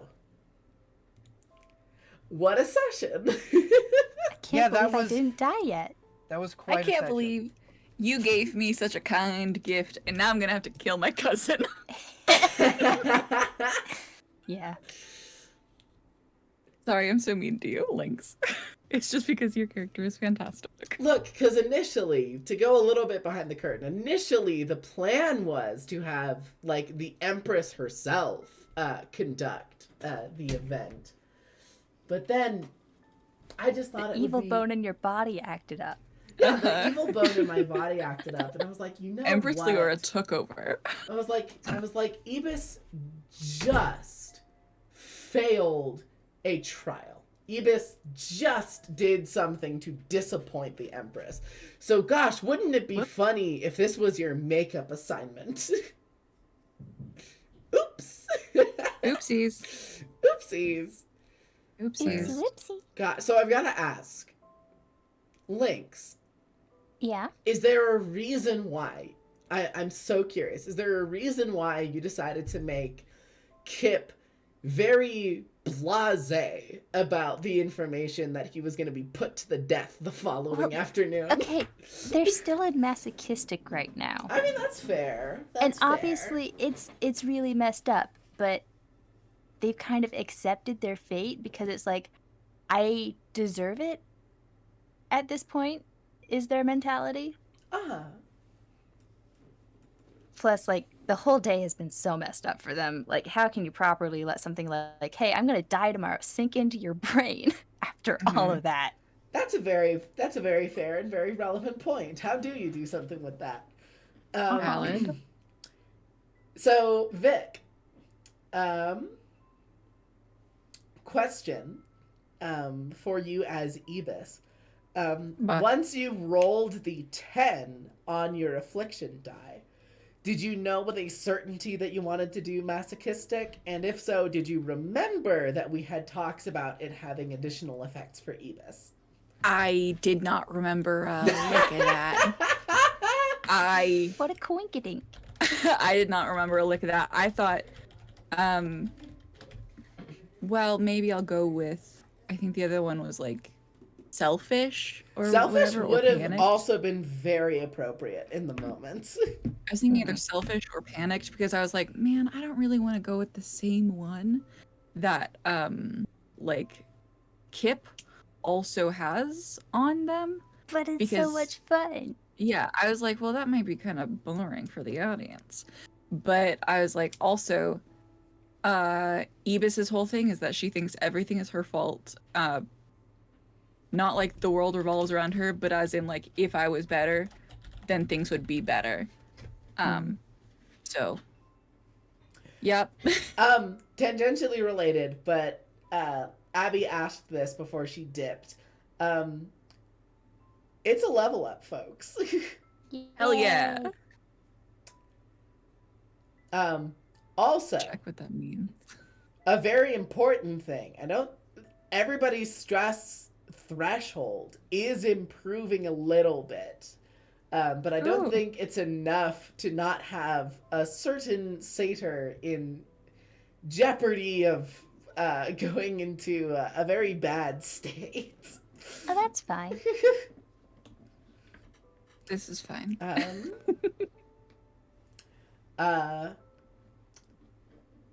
Claire, Hey.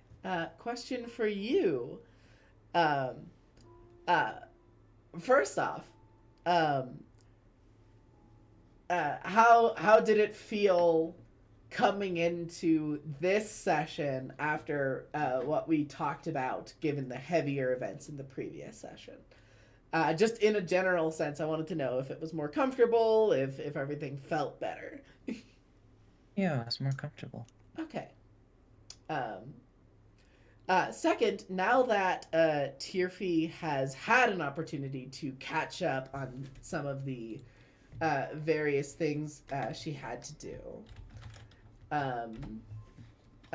granted, there's an execution that's right about to happen, but I wanted to ask if you wanted to tell the audience a little bit more about what your one uncompleted goal from your list is.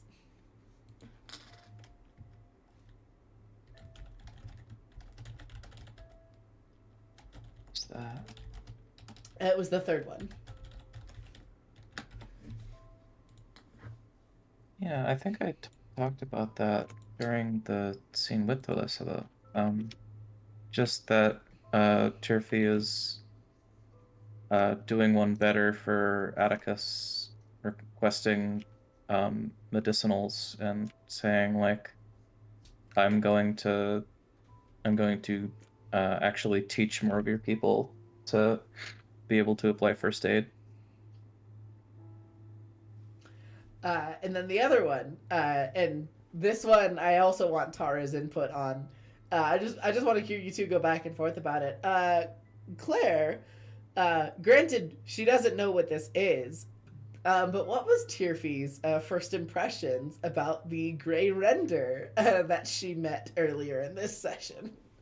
My Big boy. good boy Hercules. No, baby. If there was anyone who would be able to do this, it would just be, yeah, it would just be Tara. Uh-huh. I don't know, the way that the way that she does the cat thing of I bring home dead meat. I feel like it wasn't too far of a step away from, hey, I brought home this monster. Can I keep it? Hey, I found this fucked up dog. Is it okay if I hold on to it? He's a good boy. He is a good boy. He's still a fucked up dog. I never denied that Hercules was a good boy. Also, Hercules, such a perfect name for the Grey Render. I figured with the Nemean lion inspiration for Tara, the Hercules was a good name. It's very good. Does that mean Hercules is gonna bludgeon you to death at some point? That's why I named him Hercules, because he probably could. Oh, Hercules very well could. I'm not gonna say what the bonuses are, but I'll just say straight up, I actually nerfed Hercules' strength a little bit since he's a younger Grey Render.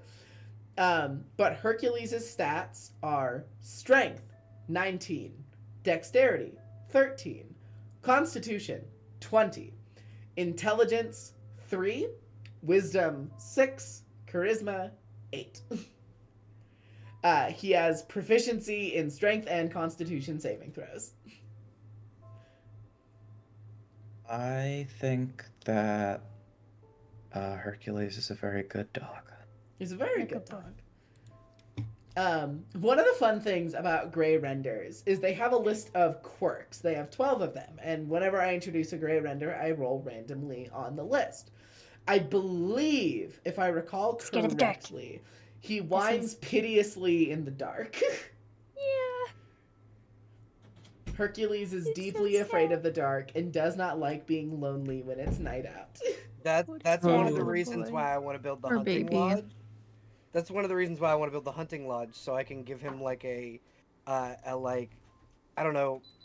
Is there a? Because I know in like some settings there are like the ever burning torches that aren't made of flame. Yeah. Like I want to get the hunting lodge and put one of those in there, so he's not in the dark at night. If we There's could make you an ever-burning torch. So I will say, because this is a fun train of thought, there is this is a kobold press monster, but this is a monster that exists in my setting. There is a construct, which is very cool, called a witch light, otherwise sometimes called a spook light. And witch lights are like these little little pieces of quartz that are enchanted and appears as like a floating ball, kind of similar to like a will-o'-the-wisp. The hue of the quartz is used during the creation of the hue of quartz that is used during the creation of it changes the color that like the light that it emits is. They just like straight up communicate in Morse code, which is really funny. Like they learn coded ciphers that they can communicate with by flaring and dimming their lights in like different tempos. And the entire deal with a witch light is that they are often constructed by wizards or artificers or like sorcerers who are like learning like magic formally. But it's not entirely um, out of Tyrfie's wheelhouse to be able to make one of them. Hell yeah. They are challenge rating 1/4, and when they're in danger, they can, in an emergency, flash a bright light that blinds creatures within 30 feet of it.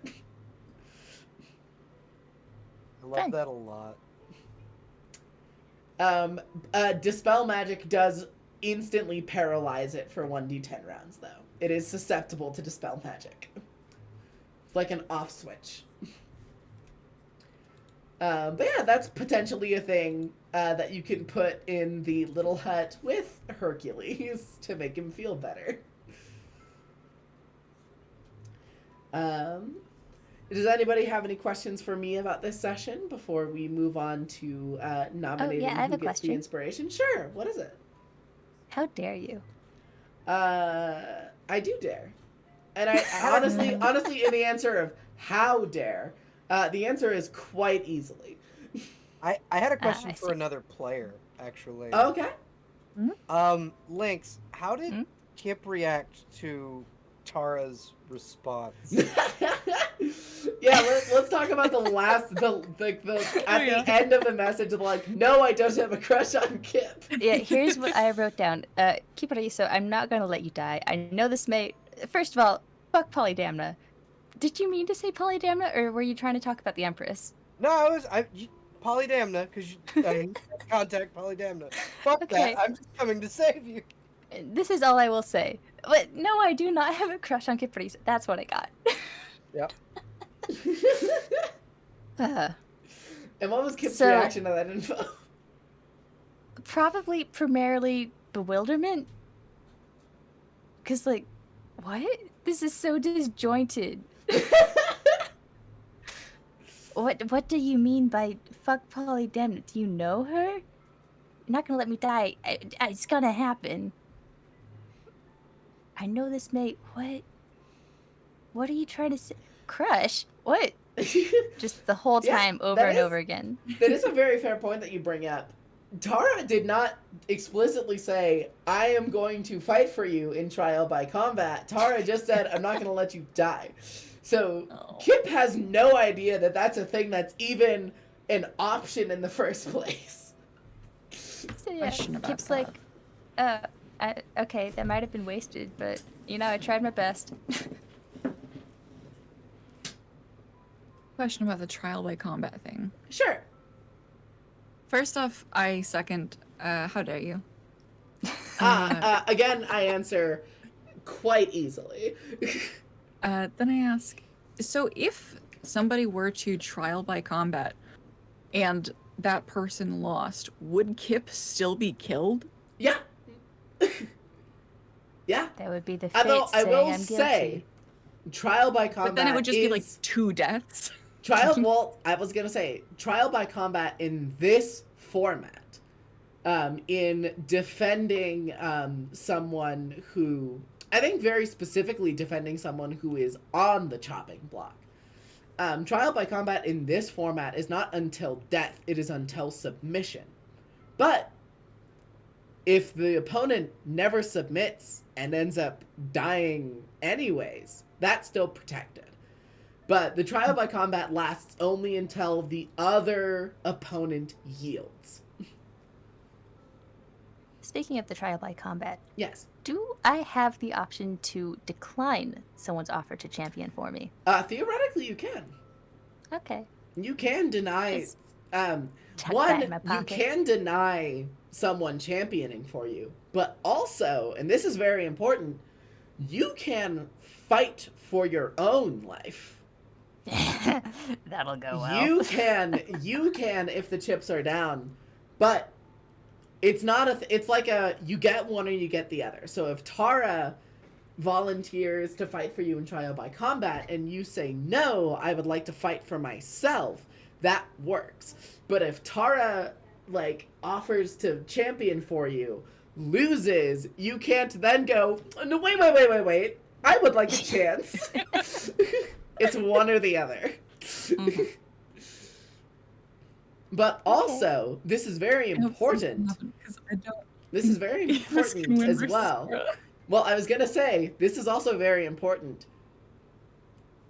The executioner can also, if it is offered, accept somebody else to fight in their place. Oh shit. Which means, Let's just in no uncertain terms, if summon our fucking Pokemon. if that Yeah. happens, Fuck there's a up. very good chance that another like if someone sees, so like let's play out the scene. Kip is found guilty of plotting the death of the Empress and announcing no. an act of treason. Yeah, that definitely is gonna happen. And I'm Tara guilty. and Tara grand romantic volunteers to No. fight for Kip's life in I'll combat. fight for my own hand. I'll fight for my own hand. Thank you for the brave reference. I appreciate it. Just Tara looking at Kip. Don't be fucking stupid. But let's say, I would shoot for my own hand. let's say hypothetically, Kip says yes to Tara's offer. If Tara steps into the ring, and it very clearly looks like Ibis is unmatched, or does not like hold a candle to Tara, which I will say, since Ibis is currently masochistic, might have more of a fighting shot than she thinks she does. But No, don't think of me. I'm if just a little- another member of the order sees that the scales are unfairly tilted, they might volunteer themselves to fight in Ibis's place. So what you're saying is Tara could very easily get her chance to fuck Decima up. You could very well, if the chips are down, you could end up fighting one-on-one against Decima. Yes! Give However- it to me! There's also the potential that Kip will offer to fight for themselves. And Ibis will be like, oh no, I don't want to fight my cousin. And then one of Kip's many enemies volunteers. One of his many former conquests. I'll tell you straight up. I will tell you straight Steal up. a uniform from one of the girls. I'll tell you straight up. If Kip tries to fight for his own life and honor in the field of combat, and Ibis gives somebody else a chance to take her position, there is an ex of yours who might be gunning for the opportunity to teach you a lesson. Oh, just one? There's a particular one I'm thinking of. Let's see, is it the one who's frosty and cold? May or may not be Azef. Yes, Frosty the Snowman. May or may not Kip, be I didn't know he Azef. swung that way. Snowman centric? Also, you can tell me whether or not you think you believe me on this. But hypothetically, if the Empress herself gets annoyed enough, Oh my god. Yeah, I believe you. Snap and it's over. Oh, he's dead. Oh, tragic. Move on. Empress levitates and descends into the arena, turns I to love face Palpatine. Kip, and then in a blinding flash of motion, you are telekinetically thrown against a wall, and then that's it. Just like Palpatine. Oh dear.